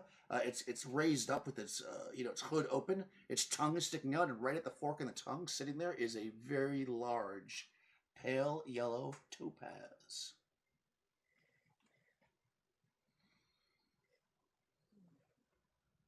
Yeah, Brighill sees that, and she'll step on in the room where the rest of them can come in and see it. Yeah, it's a pretty small room, but you can all probably see it from the hallway. I think each square is only 5. Well, yeah, that whole room's only about 10 foot wide, maybe a little bit wider. So you probably wouldn't all get in there, but you could certainly all look in there from the doorway. So Old Ten would just kind of lean forward and say, "No, that's yellow, not green, right?" Yes. Yeah, it is yellow. Yeah. We can keep that one. You hear Vul. He says, "Where'd you find anything interesting?" And you can hear his like peg leg as he starts to walk towards you. Oh, just a yellow rock. Nothing. None of your research. Well, Then I start okay. look at the others and I go get.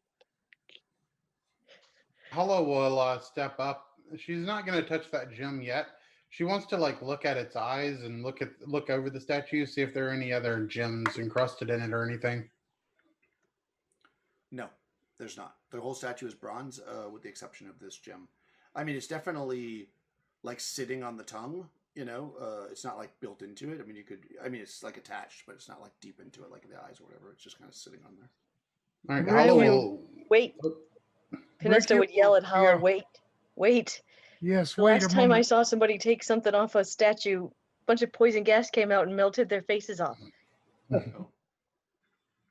A statue, you hear come behind you, and Vul kind of comes and looks into the room, and he sees it, and he says, "Oh, this seems to be a shrine to Yig. Well, that makes Just like sense." And then he just kind of turns and it starts walking back towards the where he was. Brighill will pull out those tongs she kept one of the set of those tongs, Yeah. and she will hand them to Hala, and she will go, if you want to remove the gem, use these, but wait just a moment, please let Uhtred and myself try to secure the door in case it tries to close on you. You will keep it open. Yeah, Uhtred would have stayed at the door anyway, keeping an eye out so we didn't get attacked from behind. Yeah, it's a pretty small room, so like I said, you're probably not even like, if anybody's in there at all, it's like one of you, so you can switch places and you can stand at the doorway for sure. Like that concealed door is like less than 5 feet wide. So yeah, you can definitely hold the door if you want. It's Void Right. does not just- seem interested. It's a shame I'm playing a cleric because otherwise I'd be like, if the gas comes, shut the door. What, on Hala? Yeah. You want to kill Hala? Jeez. No, it's just, just shut the door. Don't let the gas out. Oh yeah, I see what you're saying. Yeah. Yeah. I mean that is. What about that is Hala? probably- I mean, shit happens. That is the truth. Yeah. Hala will give her torch to someone, and I'll hold it. and she'll like once they give the okay, she'll like use her small shield and put it up in front of like her face and reach out with the tongs to like grab this gem and pull it off. I actually will tell Hala that once you pull that gem out of that snake's mouth, just make your way out the door as quickly as possible. Yeah, and also like while she's grabbing it with the tongs, she's gonna hold her breath. Yes. Okay. Yeah. So you're gonna take your shield and the tongs and hold your breath and kind of get up there and grab it with the tongs. That's the plan. Yes. All right. Fantastic. Yeah, you do that. So you get the shield up and you grab it with the tongs. It takes a little, but you grab it and you take you quickly step back. So you're outside the room. As far as you can tell, no gas or trap was set off at all. But you are now in possession of a stunning pale yellow topaz. It is large. Just go ahead and shut the door right into the shrine there. Mhm. Yeah. Let's see. She has a large sack. She'll just go ahead and put it in that sack for later. I mean, everyone sees her have it and everything, so Is there a way Yeah, to secure the door? Like can we spike it where it cannot be opened from the inside? Yeah, you could put some spikes into the ground. I mean, it's limestone, so if something was very strong, it could likely push hard enough at the door to break the limestone because it's not super strong. But you could definitely do that. Yeah. It Yeah, would definitely Brickia wants to. slip. Yeah, she definitely wants to spike it in case something wants to form in that room to try to come after them. At least that they'll have a warning. Fair enough. That seems like a completely safe thing to do. Awesome. All right, yeah. So you have the gem. Go ahead. I'm sorry, Princeton. Go. I just wanted to, wherever Vol is, Yep. I'd like to go up and talk to him and say, I'm a bard. I collect stories. You said it makes sense that there was a shrine to Yig. What other stories have you heard about this place that would let you believe that snake men were here?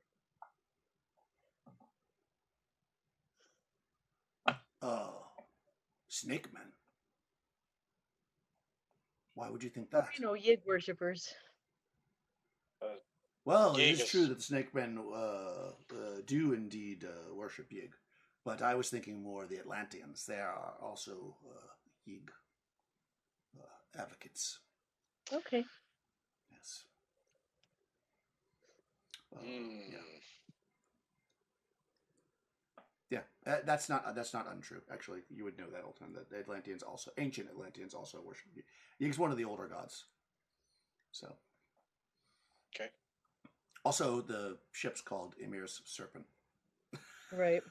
It's like the serpent thing is kind of a pretty normal thing in Hyperborea. I know. Yeah. No, yeah. I mean, he could be lying. Who knows? Who knows? I will say this: you could tell this is very, very old, though. This shrine, like very old. You would imagine older than a person would be alive. So more than 100 years, you would imagine. Well, maybe not. It's hard to know because you're not a dwarf. Because there are no dwarves. Actually, there are dwarves. But I will say this though, and maybe you're remembering this, that when you infiltrated that other Snake Man area, there were holy symbols of Yig. So yeah, that is not an uncommon thing for Snake Men. So it's not a bad reference. But he doesn't seem to think that Snake Men. Although, to be honest, Snake Men used to rule the entire planet. So there's many reasons why Snake Man could be here. He says, and then he's kind of getting into this whole intellectual process, and then he suddenly his eyes get large, and he says, "Why are we waiting here? Let's. Oh, it's so hot." Well, And you are quite hot, by the way, guys. It is uncomfortable if you're in furs, like almost to the point where you'll have to make a check. well, I need to find the ladies' room before we continue. And Hollow marches off towards the ladies' room. If we could take a bio break. Yeah, so we'll take a 5-minute break, guys, and we'll come back and see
sound.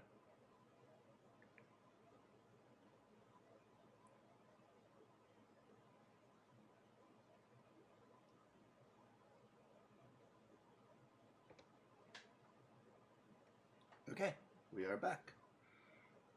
Let's, I think we're back anyways. I can never quite tell when we're back. Yeah, I think we're back. Okay, so cool. We are, so you guys are in this, this chamber, as you can see in Roll20. As if you kind of show your torches to the west, you guys can see down as you walk towards the edge there. You can see that a couple things are different here than the previous areas. Number one, the ceiling's much lower because there's been a lot of limestone deposits from the ceiling, and maybe it wasn't tall to start off with. But as you're looking down this area 7, or did I just leave a little gap there? You can see that you can see all these little spots. Those are like puddles. There's also a lot of stalactites / stalagmites. And in addition to that, it is very, very steep. And it looks a bit unstable. Like you think just to walk down, it would be treacherous. You know, steep going up or going down? Going down. It's like a slide, basically. A water slide of that. These puddles, how big are these puddles?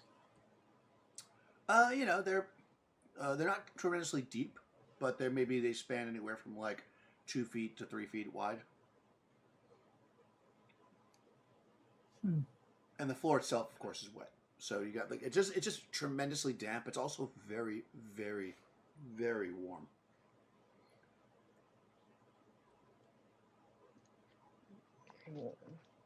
And Vul was like, "Well, you got your treasure. Let's go. We need to my research. I have a good feeling. I have a good feeling that we're getting close." In your research, did the green glass or diamonds, did they produce heat like this? No, not so far. But I have never encountered so many as we may find here. I don't think so.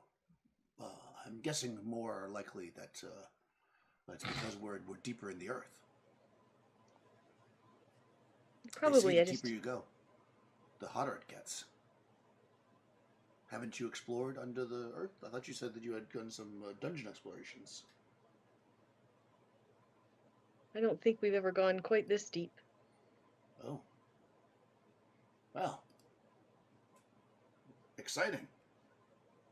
Are these walls on the side of the cavern heading to the west, are they smooth or are they like rocky jagged?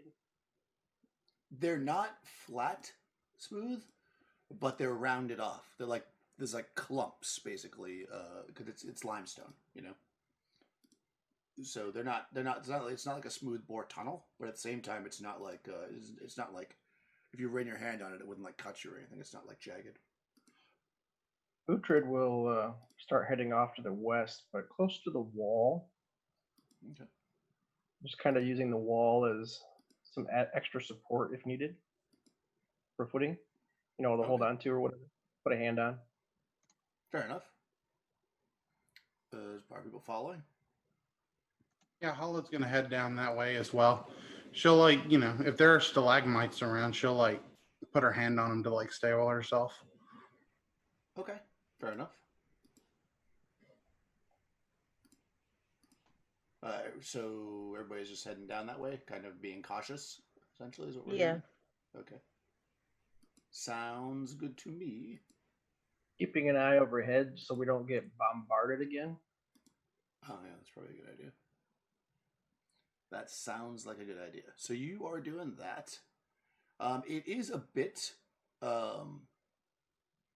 slippery.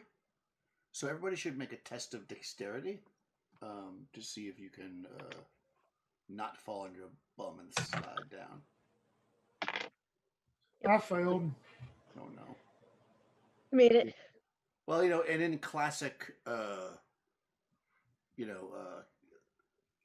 going down a slippery slope ways, since you're in a straight line. If Brighill failed, let's start from the back because that's what matters. Well, I can already tell you, I failed because I rolled a 6. So Oh she's no. sweeping me up and taking me with her, whatever she does. Yeah, so Ultan Ultan starts to slide down behind everybody. So you'll have to make another check to see if you get knocked over by Ultan. Let's see. Let me check for Vul. Hala failed as well. Oh, wow. Okay. All right. So at least 2 of you. So anybody who passed, make another check if Ultan was behind you, which is basically everybody. Yes, No, say, wasn't I he failed back? that one even worse. Oh my god. All right. I rolled a 2. Oh, even if we failed, we have to roll again? No, if you failed, you definitely slide no matter what. But this is like Okay. yeah, because you would have made it, but I succeeded both times. oh, nice. Yeah, me okay. too. Hey, excellent. All right, good. So the ones who didn't get there faster, you slide down into this space here. Did anybody with the torch fail? Yeah, Hala has a torch, right? I gave it to Ultan. Bolton's got a torch. Really? So all torches are in the back? Okay. I guess so. I was thinking, Hollow, you kept one though. Did Yeah. you? Had I mean, had I one up took- there, and Ultan had one in the back. I don't know. I gave mine to Ultan when I went to go grab the gem from the snake. We never did say I got it back, so I assume he still had it. Yeah, I mean, you were moving forward. I would, well, whatever, doesn't. If Ultan wants to have a torch, that's fine. That just seems a little bit weird. Okay, whatever. So, Ultan, you slide down. Either way, someone with the torch failed. Yeah, well, anyways. Yeah, so you slide down into this room here, so I will reveal a bunch of it, because you can see 30 foot with the torch. All I can hear is that goofy woo. So you slide down, and you can, into this room, and you immediately notice to the left of you, there's like a building here that seems to be perfectly cut out of the limestone. Aside from that, you're in basically a large cavern. Let me give you a quick description. But you do see something immediately that's probably going to strike your attention, which is 6, we'll call them Vikings, sitting on their bums with their backs to the wall of that building. And when you come sliding down, making all kinds of noise, they all open their eyes, and you see the glow of green as they turn and face you. But before we get into that, let me give you a general overview here. Okay, just to get to something else that you might want to know. So it's a natural cavern. It's crazy hot in here, like crazy hot. So it's like coming into a sauna as you rip through it. A lot of the stone here is like glowing from the torch, light. It's like flickering off because it's very wet. Some of it's, a lot of it's carved gypsum, which is like kind of a reflective stone. And you can see there's big chunks that look like they've been carved away. Like I said, to the left of you, as you slide down, you see this stone block building that's made from the limestone. And yeah, there are 6 men, we'll call them, lying in front of it. So the only 2 that aren't down there, actually both passed, believe it or not. He rolled a 1 and then a 2, which is actually, surprisingly, he did not go flying. So the 2 that are down, the 2 that did not fail is just Panesta and Uhtred? Yep. Yeah. Okay. I mean, if you guys continue to go, I'm going to say the first round anyways, you're going at your normal pace, which means if you go without sliding, it's going to take you probably 3 rounds to get down there. If you just want to slide down, obviously it's faster, but you don't know what's happening yet, so you probably would not choose to do that, I wouldn't imagine, the first round anyways. Yeah, what's Brighild, Hala? Oh no, what happened? Everybody moved. Did somebody leave and come back? No, I don't know. No, I I didn't. don't think so. Oh man, Zoom moved you all around. Oh, because somebody turned their camera off and then back on. Possibly me. Anyways, I'm not gonna fix it now. People watching, sorry, people are in the wrong spot. So, Brighild. Brighild Hala. will. She knows that both Hala and Ultan have not dealt with this before, and she immediately, tries to get her senses back, and she looks at Alton and goes, "Does your God give you power to maybe turn these things if they are things of undeath? Do not let them touch you. Do not let them bite into you. This is what killed our friend Kassan." Okay. Do you want to just stay where you are, and if they come to you, you're Yes, going well, to she's charge going to them? start trying to. She's going to start trying to back up. Try to back up enough to give them some room, or if we can try to make a defense wall until Uhtred and them get there. Okay. What's who else is down there? What's Hala gonna do? Hala pulls out her battle axe. I mean, she's never dealt with these things before, so she's not aware of them only being able to be hurt by magic. They can only be hurt by magic. I thought that was the case. I don't know. Is it? Meta, I thought that was the case, but Well, yeah. Either way, I don't know. What about Oltan? Well, so once he slides down, he sees these guys turn around with the green eyes. He's probably going to be able to figure out pretty quickly what's going on. So how close are they? Are they in turnable range? Oh yeah, for sure. You only need to be able to see them, I believe, in order to turn. Okay, so he's going to attempt to turn these foul beasts. So just out of curiosity, are they level 0 or level 1? Okay, so remember we're just stating actions. So you're backing up. Oh yeah, sorry. I'm going to attempt to turn them. And you're going to turn undead. Okay. Yeah, sorry. You would not know that, though, is the answer to your question until you try. Because you've never encountered them before.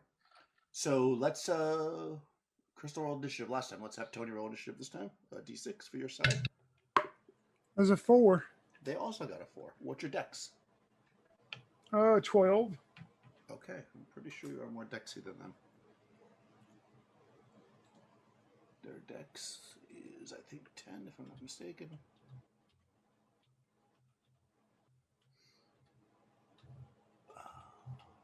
Their dex is 8, actually. So, yes, you definitely go first. Okay, so Melee goes first.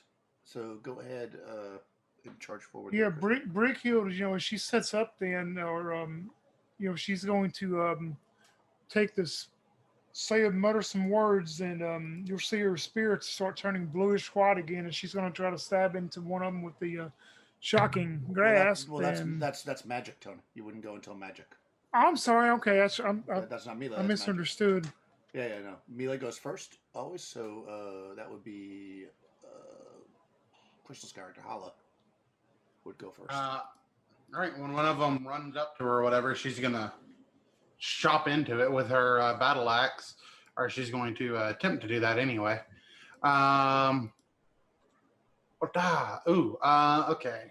Let's see. So that's, I got a plus, hit armor class 4. Okay. 1 second. I'm sorry, even though I said I wasn't going to fix it, I had to fix it because my brain won't allow you guys to be in the wrong spot. Okay, they are AC 6, so you hit them. All right. And I hit him for 7 points of damage. Fantastic. Oh, wow. Okay. Let me make some notes here.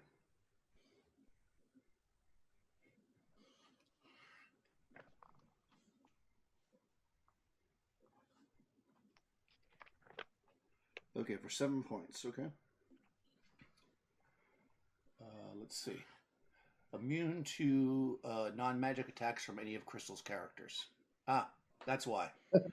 Okay. No, yeah, fine. that makes sense. That makes more sense. Yeah, you cut deeply into the Viking, and it growls at you. Okay, nobody's doing missiles, so then we go into magic. So go ahead. What's your dex there, Brighild? 12.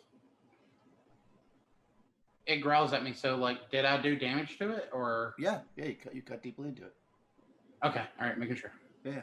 Oltan, what's your dex?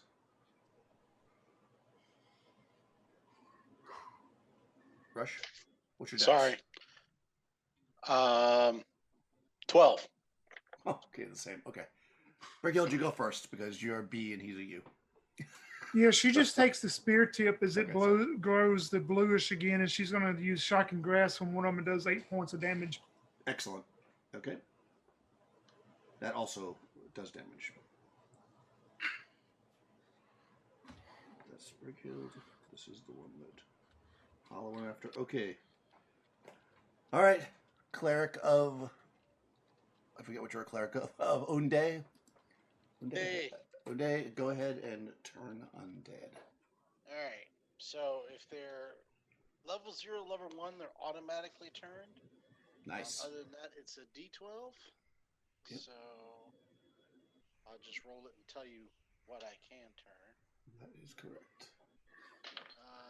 So I rolled an 8 on a D12, which means I can turn anything. 2, 0, 1, or 2. 0, 1, or 2. Okay. I forgot you want What to roll. level of undead are they? Hold on, it does not say. I'm sorry, it's not level undead. It's undead type. Type, rather, yeah. Yeah. Let me just quickly check. Undead, they are type 3. So what's your? So no, right? If they're type 3, I missed it by freaking 1. Ah, all right. Unfortunately, they spit upon the ground at the sight of your god. Damn it.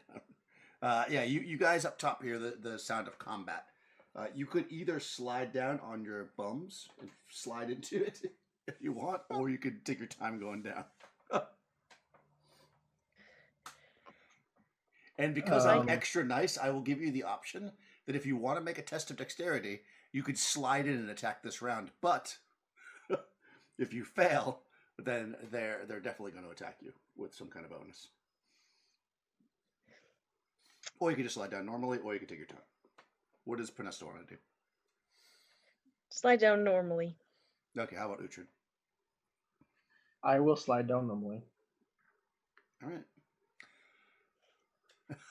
Now that you've fought these zombies before, there's no against the slime. It was like we don't know what this thing can do. I'll slide down quickly. It's like zombies. Oh, listen, I feel for you. I would not charge at these zombies either. Okay, so that's fine. So it's going to take you. I like how he squeezes that in real fast. I've sucked smack, you know. All right. No, it's like, which, by the way, I wouldn't do that. So anyway, we're gonna. I'm with you on that. All right. All right. Well, there's 3 of you down there, and there's 6 zombies, so I think it only makes sense that they would be 2 on each of you. Okay. So I did it wrong last time, so I'll do it correctly this time. Crystal, roll a d4. Okay. 2. Okay. Roll another d4. 3. Okay. So they're not going to bite at you. Instead, they're going to pummel you. They do get 2 attacks this way. Okay. So 5 is going to miss, and 10 is probably going to miss. Your AC is 4. 4, and they only hit AC 7 with that, so they need a 13 hit Jake. Second guy rolls an 18, so that's going to hit, and a 15. Oh, okay, second guy hit you twice. So first guy is like, he's like swinging at you, and the second guy's like, get out of my way, sir, and it attacks you. Pummel. So it's only, they're just hitting you. They don't have any weapons, so it just does a D2. 1 point for the first one, and 2 points for the second one. So 3 That's points 2? total. 2 attacks, 3 points total. On Hollow? Yeah, that's against your character. Yep. Okay, all right. Against him. Yep. Okay, Brighild, roll 2d4 for me. A 3 and another 3. All right, good. So they're not going to bite you either. First guy. Let me just check this. They're just pummeling. Oh, I see. Okay. Okay, 5 misses. Okay, 18's gonna hit. So first guy hits you. Yeah, once. I'm AC 4. Yep. Yeah. All right. This guy actually does a D4. 4 points of damage. Whew, okay. And second guy misses and misses. Okay. 5th zombie goes after Olted. with a 14 on the die. Ultan's AC is 5. 5. So I think that hits you, right? Yep, that does. So you get hit. Actually, roll 2d4. Don't get a 1 the first time. I got a 3 and a 4. Okay. Yeah, so they're just going to pummel you. So first one pummels into you for 3 points. Okay. Second attack by that guy misses terribly. Second guy goes at you, misses, and misses. Okay. So at the end of this round, your companions kind of slide down slowly. Vul is not, I guess he doesn't want to be left in the dark, so he's also sliding down. You hear him, he's like, his peg leg's like, he's like, whoa! And he slides across the floor and runs into a pole, all disheveled, as basically you're all in this cavern now, and you see 6 of these green, glowing-eyed beasts. And actually, Vul looks and he says, "We must be close! Kill them!" What does Brickhild want to do? The building that they come from, is there a doorway? With that building, a door? There is a door, but they didn't come from it. They were sitting on the ground. Is And it closed or open, the door, though? It's closed, yeah. Just a regular door, like a regular wooden door or something? Let me Or check. I believe the door is made out of metal, but I'll tell you right now. Go back and look at it just to be sure. 9. Limestone block building. Rusty iron door. It's made out of iron. yeah, she's going to yell at the rest of them, "Get to the building. Maybe we can get inside, and that way we can take one at a time." And I'm going to move towards the building to try to open the door. Okay, fair enough. How about Allah? Melee attack. Okay. Panesta? Am I down there now? Yep.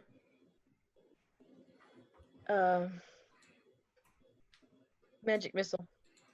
Oh, nice. Uhtred. Melee.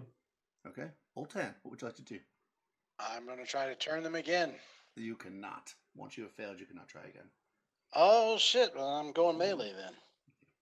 Actually, you know what? No. Who's our hardest hitter? Zoltan, right? Uhtred. Uhtred, that's what I meant. Yeah. Who's the other hardest new hitter? guy. Uhtred, right? Oh, Uhtred. No, it's not you. Yes! It's not you. Respect, man. So, I'm going to actually start casting a spell onto Uhtred. Okay, perfect. So spell. All right. So let's roll initiative. That was Tony, right? Yep. No. Yeah, Tony. Good. Ooh, 5. Oh, 1. Oh no. All right. All right. Well, there's a bunch of you down there now, so they may spread their attacks out. I'm gonna say 1 against everybody, including the poor, helpless Zool. Your man that hired you and took care of you under his wing to make sure that you'd be okay. All right. So against Brighild. Okay. He first attack slams into you. For 3 points. All right.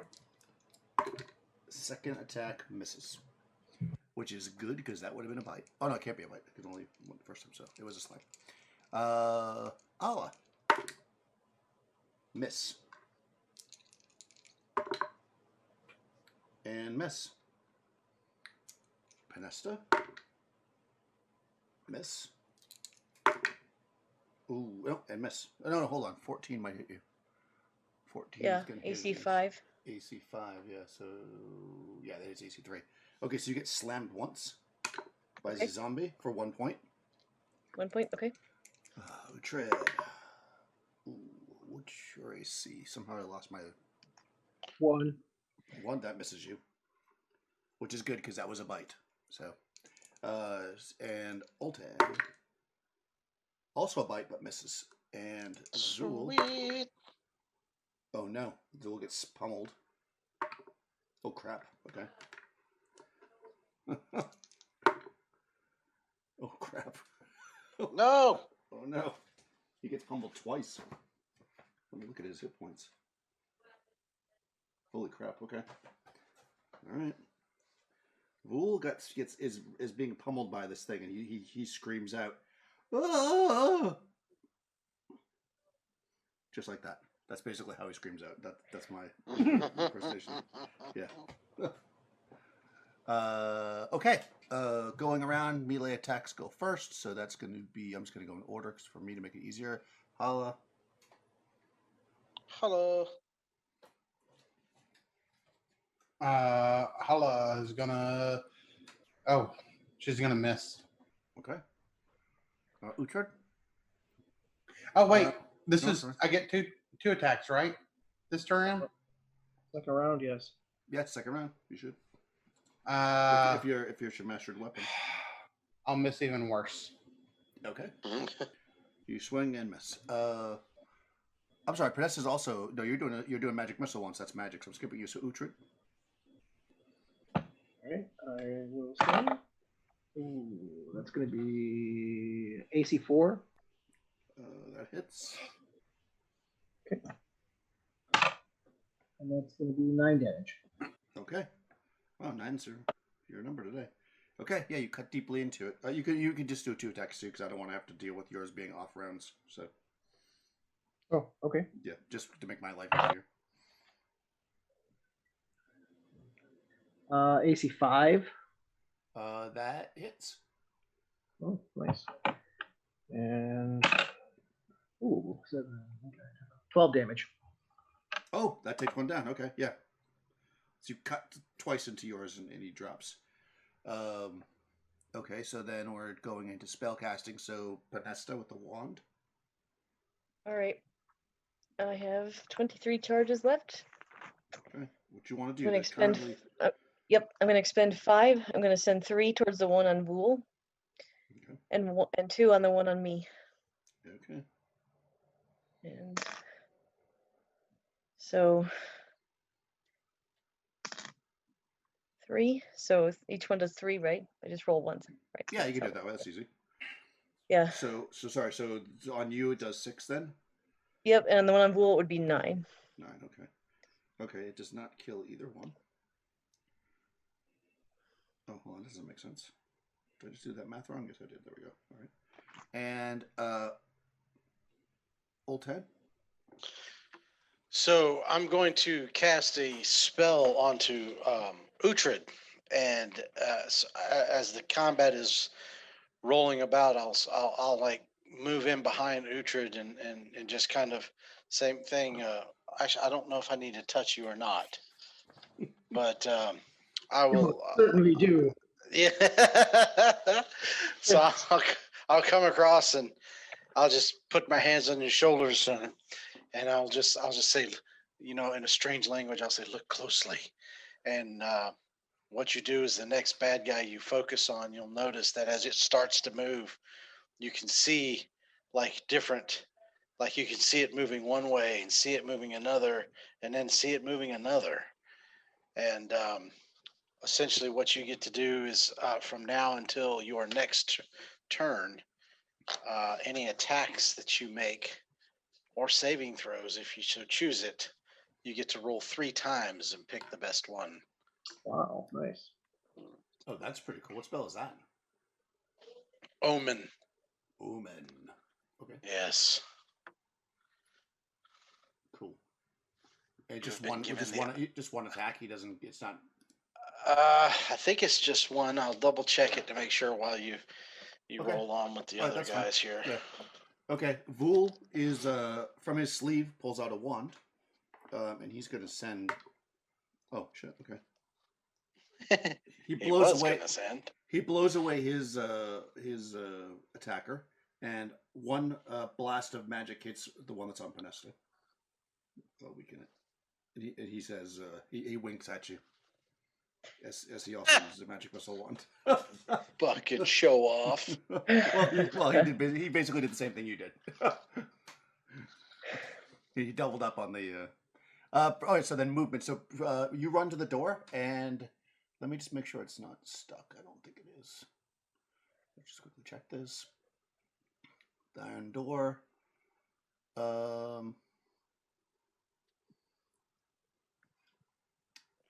No, it is not stuck. You rip the door open, and let me go to roll 20, so I'll reveal what's inside.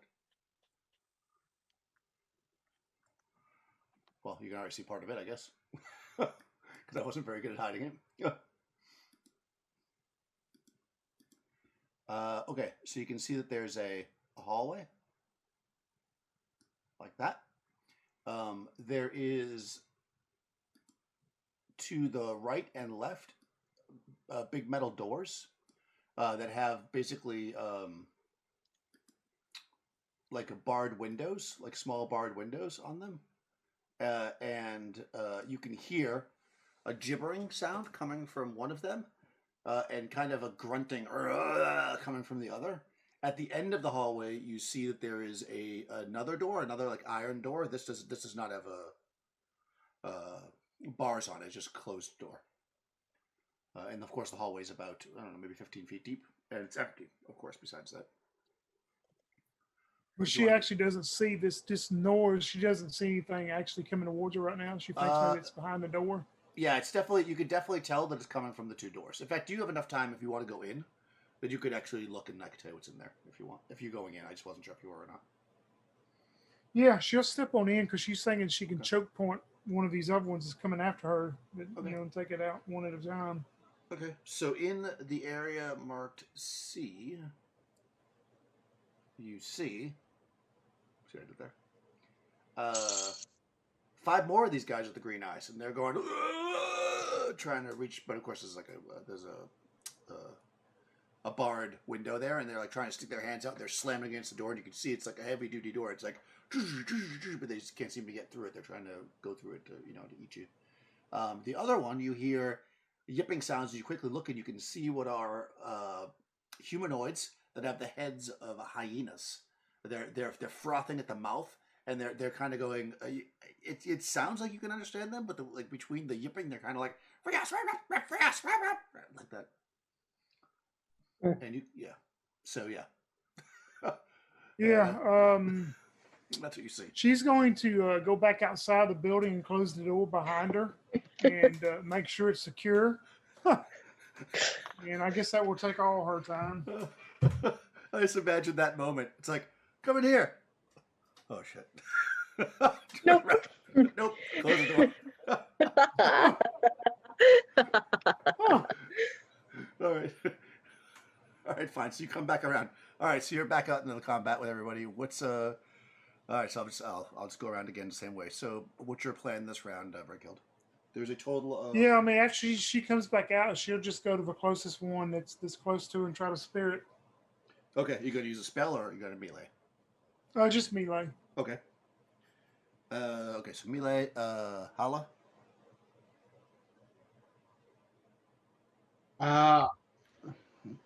Melee. Okay. Yep. Okay. Panesta. Still one on me, right? There is still one on you. Yeah, he got more damaged because he got hit again by a magic missile, but he's still up. Okay, magic missile again. Okay. And Uhtred, you're meleeing. Yep. What about Oltan?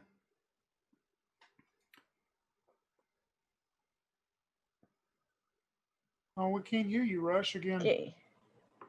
Yeah, There you go. Wow, this mic sucks. Okay. Same thing as everybody else. I'm going melee. Okay, sounds good. Let's Copycat. Let's do initiative there, Tony. Ooh, the guy's Ooh, I got a 6 too. nice. And you got better decks, so you guys go first. Random monster check. All right. Yeah. Exactly. All right, melee goes first. So Brighild. The one that attacked you before, you had attacked before, rather, is still standing there. So you can She'll just try to spear into it. Oh yeah, that's gonna hit armor class 0. Yep. For 4 damage. Yeah, it's still up, but it's very injured. Hala, you're still fighting the same one. All right. Is the one I'm fighting injured? Only by your axe from the first time you attacked it. Okay. When I attack it this time, just to let you know, I'm going to use my two-handed Okay. attack. And I hit armor class 1. It's 1. And 12 points of damage. oh man, you chop into this Nice. thing and it staggers back. It's just barely standing. Nice. Okay, Well nice. My AC will be 5 this turn because I use my two-handed. done. Okay, fair enough. Excuse me. Yep. Okay, Uhtred. There's not one on you, so you could choose to it, but there's one on everybody else except Fool. So you could. Which one do you want to go after? I would go to protect Panesta first, Okay. Go for it. just because we've been together the longest. Y'all are the OGs. AC 3. That hits.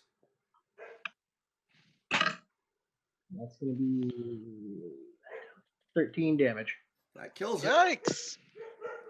That's the barbarians coming at it now. All right, good, dead. All right. Okay. Oltan. So there's one on you that's not injured at all, and then there's 2 other ones that are on Brighild and just so you know, just so everyone knows what's going on. Brighild and Hala, but they're both injured. So the one on you is not injured at all. I wasn't sure if there was still one on me or not. All right, so if there's one on me, I'm gonna try and whack him with my silver moose mace, eh? Yep, do it. Moose had it. All right, moose head. That is a 13, which for me, yeah, I added in the bonus, I think. So that hits AC 5. That hits. Okay, sweet. And my damage is D8 plus 1. Roll high, Cole. And not really. I got 4 total. All right, well, that's 4 more than nothing. That's right. So, Okay. Ooh. Oh, okay. And finally, last but not least, Panesta with the spell. The one on you's dead, but there's still a very, very injured one on Hala. There's one that's pretty injured on Brighild, and there's one that's a little bit injured on Uhtred. Okay. 2 to the one on Hala and 3 to the one on Brighill. Okay. Ooh, 4. So 8 to the one on Hala Kills it. and 12 to the one on Brighill. Kills it. damn. Okay. All right. So at the end of this round, actually, Vul can still go, but he now that he doesn't have a creature on it, he's like crawling on his butt away from the combat. There's only one standing, and it's on Oltan. So we'll just go through it for the next round. Brighild, what do you want to do? She's going to take off running with her spear towards the one that's on Old Town and try to spear it. Perfect. Let's see. Hala? Melee. Okay, excellent. This thing is so dead. Panesta? I know, right? Panesta? Melee this time. Melee. Okay, yeah. Uhtred? Melee. Yeah, and Oltan? Yeah, melee still. All right, that sounds reasonable. All right, let's roll initiative there, Tony. 2. A 3. Oh, all right. I mean, I was going the other direction, but since it's on you, Oltan, I'll let you go first. Oh, okay. Yeah. Sweet. Yeah. I missed totally. Oh, God. I rolled, right.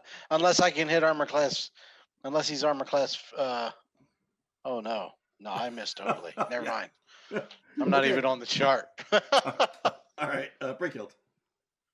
Yeah, she's going to run with her spear, and her first attack is going to miss pretty bad. She sees Oltan miss, and she'll take her second attack on it, bring her spear back around, and that hit a storm class 4. That hits. That's a hit. 6 damage. Nice. Still up, but it's very hurt. Hala.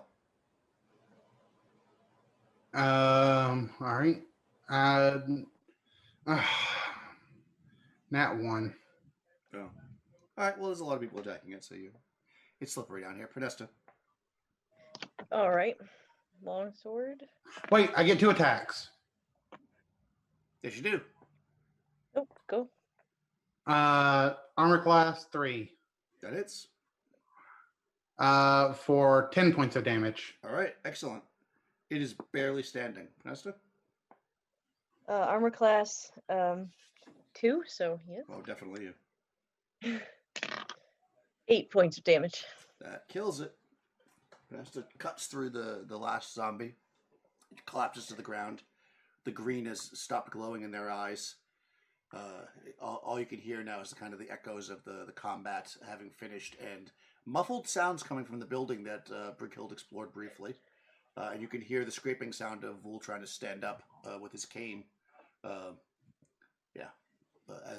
you're Brighild at the moment of calmness after it finishes, she goes, "We are not going in that building. There is nothing in there for us to find that will benefit any of us. I observed at least 5 or 6 more of these creatures behind a door. They are stuck behind a door, and there was another door with some type of creatures I've never seen before. They appeared to be almost half man and half jackal or half hyena. Some weird, awful combination formed, and they were trying to get out to gain access to me also, but there's nothing in there for us."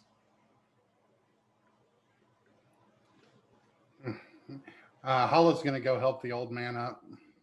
Okay. Yeah, he thanks you. You're able to lift him up. I mean, with a few minutes of kind of walking around, just kind of shining your torches around, you can see that this is a pretty large space. I'll point out a few things that you can see. There is a doorway over here to the top. You see a statue over here. And you can tell, just like maybe you get close enough just to kind of look, that there's a pool of water over here. Also, it is crazy hot. Everybody make a test of Constitution. Okay. I don't see a doorway at the top. Right by 11. I There it failed is. it. Yeah. I failed also. Yeah. All right. Yep, failed. If you fail the test of con, you're going to take 4 points. I don't D4, not 4 points. Only 1 point of damage. It's just from absolute exhaustion with all this weight of this like dripping furs on you. It's well over 100 degrees in here. And you're dressed, of course, for 0-degree weather. You can see, as before, that Zul he's torn off even more of his clothes. He's just down to like he's just wearing a loincloth. So we got the old man in a loincloth with a peg leg. Oh, God. And he goes, "It's warm in here. Don't be shy, Vanessa." Uhtred looks at him, raises an eyebrow. Yeah. It is warm in here, but I'm not going to strip down like that. Well, a fine warrior like you shouldn't be ashamed. He looks at you creepily. Yep. On point. So those 2 rooms, the C and the B room, were those doors locked? He did not try them, but the creatures did not seem to be able to get out. All right. Or she did not try them, I should say. Don't disturb the creatures, Uhtred. Are you going to strip your furs off, or are you going to remain dressed for the winter? I mean, Hala really doesn't want to mess up her fur. This has sentimental value to her. I mean, she'll like take it off, but she's gonna look for somewhere that she could like, hang it or something where it won't get like, damaged. Hopefully. I mean, it's everything in here is wet, but I mean, it's a bear Well, fur. you could roll it up on your backpack, couldn't you? Like roll it Oh up. yeah, And... sure, yeah. Yeah, I will take off my cloak for sure. Agreed. Yep. How is everybody doing as far as health on this one? I know that Vul got hit, but anybody else get damaged really? Yes. I'm not feeling too well. Yeah, I mean, I'm okay, I guess. I'm down a little bit, not much. I'm very hurt. I'm okay. I'm very hurt. What did you say, Tony? Brickios looks at you. Do you see some of the blood coming off of her? And she says, I am, what they would call bloodied. I'm at half hit points. Well, I've got cure light is all I got left, and I can do it on you, or I can do it on Vul, who got nailed pretty good. I don't know how y'all want me to. You don't know how I want you to act here? Really? Vul is, he's looking at you. He says, No. well, you're a frontline warrior. Go ahead and heal your friend. It's fine. I'm sure I'll survive, and you will all be able to get out of here. Ooh. Need to keep an eye on him. He's hurt. And then I'll layeth hands upon Brighild. I bet she likes that. For 6 points. All right. Yeah, you can see the Fool's. He's quite thin, and he's like stretching in his loincloth, and he's, Podesta, I was quite a warrior when I was younger. Did I ever tell you how I lost this leg? No, I don't think you told me the story. Well, remind me on the trip back. It's like, well, there was this snake man, and Panessa's like, I don't want to hear the rest of the story. His name was Aramis. She'll hear all stories. She collects stories. So she says, yes, on the way back is probably more appropriate. And yeah, he's got what is clearly a magic wand shoved into his loincloth, which of course now you've seen him use twice. Right. Yeah. And he says, well, of course, a magic wand, or are you just happy to see me? Of course, it would be appropriate to tell us a story later. You've been pushing us all this way. There's no stopping now. Right. Yeah, we cannot stop for a story. So. Oh, I don't think I've been pushing you. I think that you've already got quite a reward there. Paula's going to go examine that other statue once she gets her fur packed away in her backpack. Mm-hmm. I mean, the last statue had a big gem. Yeah, so you go up to the statue. It is strange looking, probably for you. Let's see. Statue.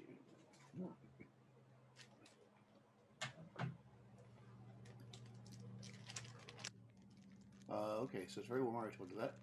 You can see the. Oh. Did I break up there? Because it said my internet connection was goofy. Nope, Yeah, you froze for a second, but didn't for me. Then you came back. Okay, so you can see. There's an okay. So you walk up, you can see more. Of course, I'll clear that in a second. You can see there's kind of it's a pretty large lake, and you can tell that the heat's coming off this lake. It's like a hot spring, basically, as you approach it.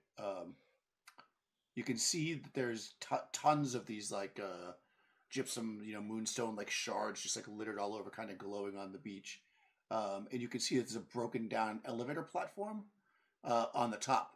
So you could probably put together that this was probably not always full of water, and because the platform would go down into the water if it wasn't full of water currently.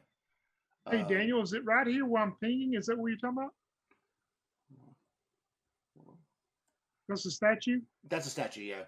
It doesn't show the elevator platform on the map, but basically if you come to the edge over here, which is kind of what you see. Well, I can't ping. So, hold on. If you come to the edge, you would see what I'm explaining, which is basically actually, now that I'm already on the screen, let me just reveal it. So there's basically a large lake here. Okay. Yeah, and you can see that, so number 10 is the lake. The statue itself, though, is a very roughly cut, like certainly not by a master artist. It's cut from the gypsum, so it's kind of this like shiny, rough rock, and it seems to depict a very large, like kind of humanoid, almost ape-like man, some 12 feet tall, and it has large wings, almost like wings of a bat. Made of gypsum, you say? Yep. Could it be like valuable? I mean, it's somewhat valuable, but pound for pound, not really. I mean, Hmm. yeah. I mean, if you started a mining operation, and you lugged out a lot of it, then yes. But I mean, it could be as an artistic piece, it might have value, but it's 12 feet tall. Hmm. Would any of us have any knowledge of what it's depicting as far as history type? Um, a You couple know of it you was have on that seen mural. exactly. Remember? You and I saw it on the mural, Brighild, in the cave Oh, with the okay, hermit. okay. Yep. Besides that, no, I do not believe that you would have any knowledge of what kind of creature this could possibly be.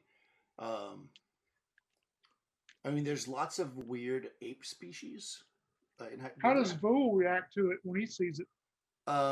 He's not over there, but if you call him over, he'll go. He's actually he didn't walk close to the lake. He's paranoid now because he. Yeah, Brickyle's going to call him over and say, well, what are your thoughts on this? Just to see how he reacts. Okay, yeah. So he comes up and he sees it and he says, "Oh, what a foul creature! I can't. It could be some depiction of a demon. However, that doesn't make any sense because if the this mine is quite old. You can see he's kind of tossing around his head. He's like because if they were following Yig and had such a beautiful statue in the other room, this statue looks unless whoever was here being taken away from society degraded down to more primitive forms. This does not appear to be made by the same people who made the other statue, in my opinion. And also, you notice as you're kind of here looking around that it seems to be not directly under the statue, but kind of like in the general area of it. You kind of look around, you start to see some things reflecting, and you can actually see that there's a handful of like coins that seem to be scattered around, some copper pieces, silver, and even a few electrum. But maybe more interesting, there's some teeth, some of them that look human. There's some polished stones, and you also see some skeletons of snakes. You see some dried out entrails from some kind of creatures, possibly pigs or something. And you see some fingers that look like they might have been from a humanoid, but they're bones now, of course, and they're made into a necklace. And these things all seem to be scattered around the statue. And Panesta, you would probably get from that what you would get from that, which is that it could be sacrifice type stuff. Sacrifice and stuff. Yeah. Yep. I don't know if it was. Fool seems interested in it for a couple minutes, and then he's just like, "There's no diamonds here, but I suspect." And he looks at the elevator thing that I described. He says, "This was probably the mine. It's since flooded." Huh. And he kind of like closes his eyes for a second, and then and he's there in his loincloth, and he says, "No, this is not it. They must have the diamond somewhere else. There's none here. We would see it." Hey Daniel, like under the statue, is that just like is the building just there, like just to the south of the statue? Because it's black for me. I'm just wondering, is it just cavern there? Yeah, if you walk over there, it's just basically, more kind of Egyptian stuff's just sticking out. You can take a minute to explore, I guess. Okay. And you would see that. I mean, it'd be difficult to get around the building, but you certainly could get around it. And the other thing that you would notice here too, as you guys are spending some time, again, it's a large cavern. You do also see that there's a tunnel heading off this direction. I'll ping it. Actually, that's a door, I believe. Yeah, there's a door there. So you see two I have a doors. quick question. Yep. Is the water? Maybe you said this and I didn't hear you. Is the water steaming? Yes. If it's hot in here, yes. Okay. Yep. The steam's coming from the water for sure. It's like a hot spring. Okay. Yeah. Yeah. It's like a little bit murky, but if you kind of stare at it, you can see that it looks like it's pretty deep.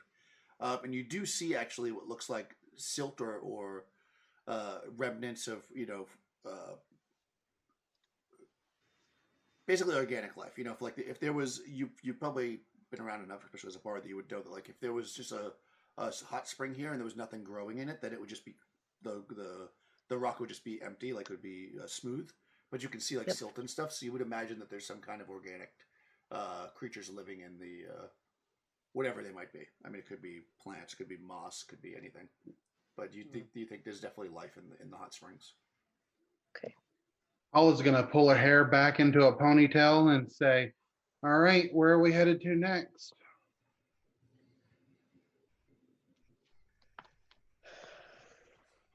Yes. Besides going into the water, the most obvious places are there's a door right here by this number 11, and there's another door down here. I'm clicking on it so you can see it. I mean, there's no boat or anything around, right? There are no boats. Okay. Yeah, you can't see across the whole thing. I mean, I put out about as far as you can see, but yeah, you don't see any boats. Yeah. If Uhtred were to walk around this building, I mean, can I walk completely around the building? It looks like I can. Yeah, you can. It's a bit of effort because those like shards are pretty large, so you got to kind of like squish by parts of it. But you certainly can, sure. Are there any windows or anything? No, no windows. The building is a solid block structure. The only entrance or exit is the door, and there's no windows at all. Yeah, I guess you wouldn't know about the other rooms in there, but it doesn't really matter.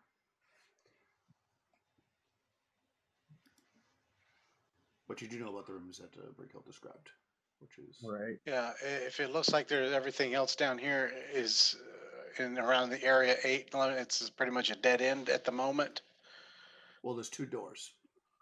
Otherwise, yeah. I mean, Okay, I missed the second one. Yeah, I was going to say, Daniel, I see the door by 11, but I never saw the up. Where's the other one? I'll ping it right now. It's right there. It's hidden. It's not showing up for It's, me. it's like No pinging. You don't see No the ping? pinging. right there. Oh, There it there is. it is. Oh, there it Okay. is. Yeah. Okay. Oh, wow. It's also dark. Well, because you haven't gone through the door yet. No, your ping circle is like black. Yep. No, that's mine. Oh, I was pinging it for you guys, but I can change my color. no, you're fine. You're fine. Okay, then there's a step. Okay. Yeah, so I'm kind of the same way. I'm like, well, Brighild was pretty adamant about the building, so there's either the spiral staircase or the door.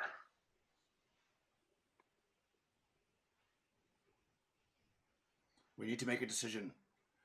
It's getting very hot in here. I'm going to have to take off all my clothes. Brickiel looks at Uhtred and starts walking towards the door on the east. He said, I'll take off all my clothes. Yeah, no thanks. You leave your clothes on, Bull. He's got like a he basically is like taking like he had like a cloak or whatever. He like threw it on the ground like a sled, and he threw his furs in it. He's just dragging it behind him with his peg leg. Yeah. Yep, So- Brickiel starts walking towards the east door. Okay. Yeah.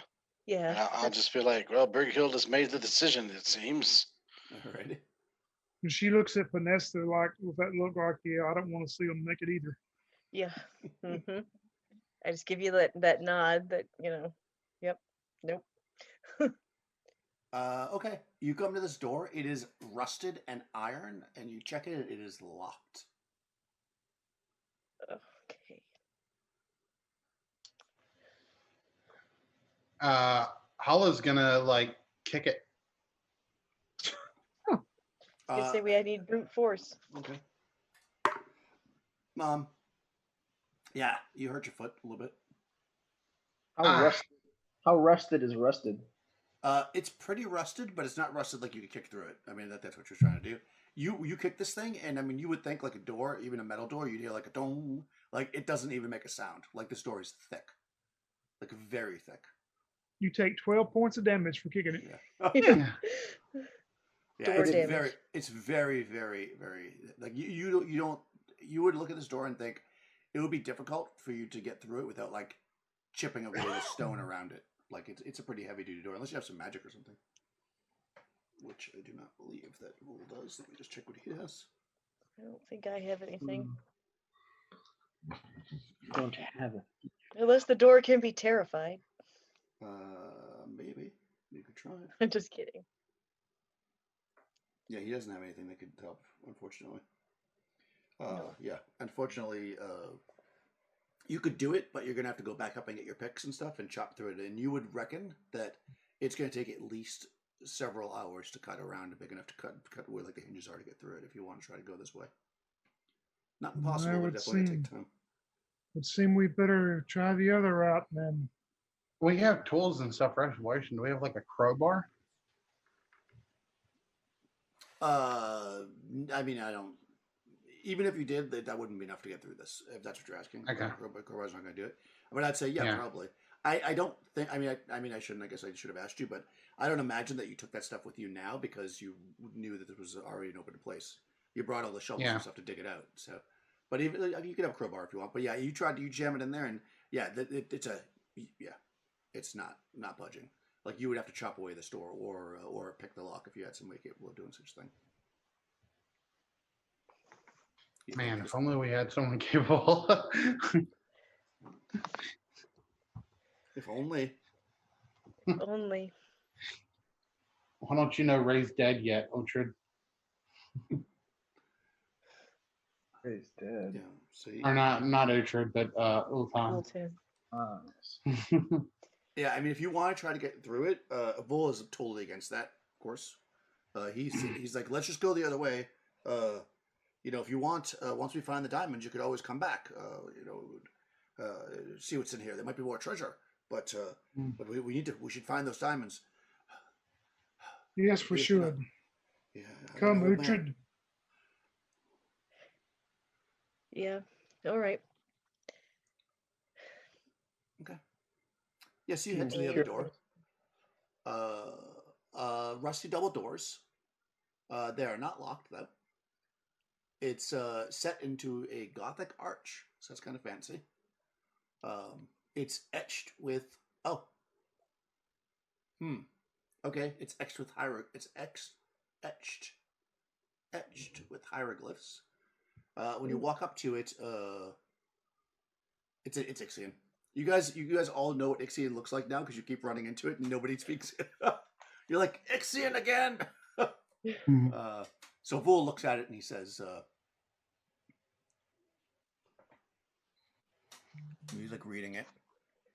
Oh yes. I think we're on the right path. What does it say? Well, he looks at it. My Ixian is a little rough. But do you want like the gist of it or like a literal translation? I want the literal translation. Okay. Let's see. It says, he who enters the private quarters of Lord Caris Xanathus will be made to suffer an unspeakable, what is that word? Curse. An unspeakable curse. Don't threaten me with a good time. Yes, clearly this is the way. And he steps back and he kind of does the head thing like.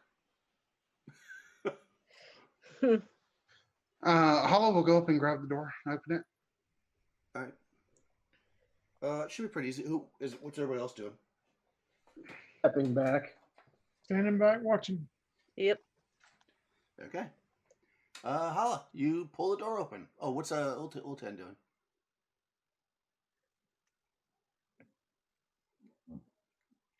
Sorry, didn't know I was muted. I was doing the same thing the rest of them were. Okay. Yes, I'm just kind of so hanging back and waiting. Hala boldly steps forward to grab the door, and everybody takes 2 steps back. Yep. Yeah, you pull the door open, and from about waist, but right around where the hieroglyphs are, like right around, probably on you because you're pretty tall, like just below your head, 2 puffs of smoke shoot into your face. Go ahead and make a save versus poison. Amazing. All right. You can add any con bonus you have for poison because it's poison. If you have such a thing. Doesn't matter. I rolled a nat 1. Okay, you start coughing and fall backwards, and you could see like veins like going through your face like this as the poison is ripping through your system. Awesome. And Vul goes, "See, I knew it! Trapped. That means the diamonds are here." You've said that about every room we've been in, though. Yeah, You say as Hala is choking to death. Yeah, Hala Right. falls on the ground. Is like Hala's like dying, and Prince is like, "You keep saying that." And Vul's like, "Yeah." Tan, is there nothing you can do for her? Yeah. Oh, I can't hear you, Rush. You got a poison spell? Nope, still not hearing you.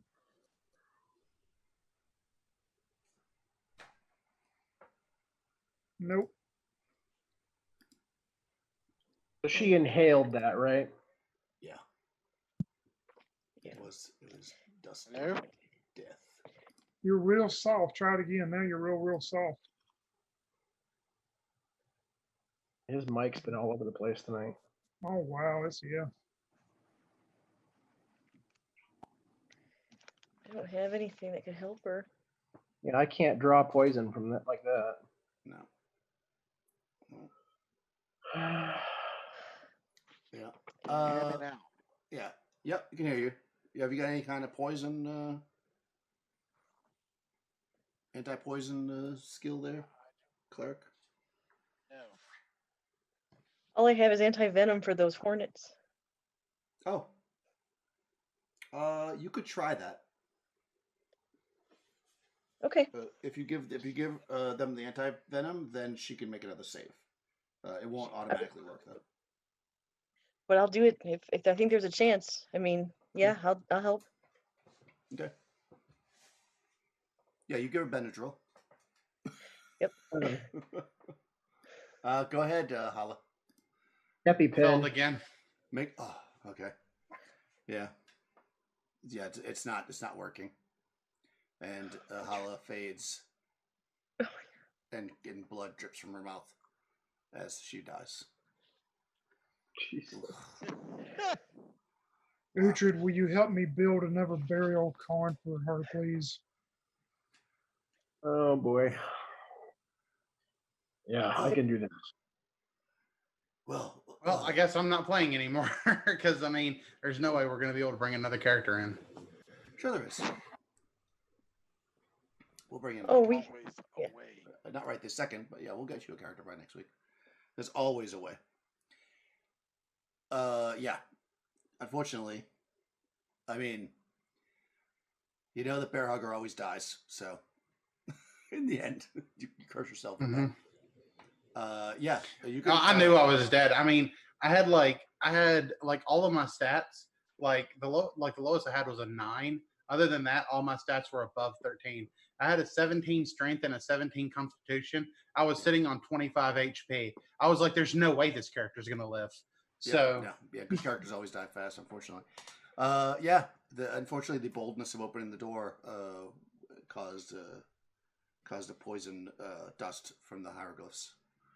Vul is he says, "Oh, look, there's stairs beyond," and you see stairs, and his eyes just have a little glint of green.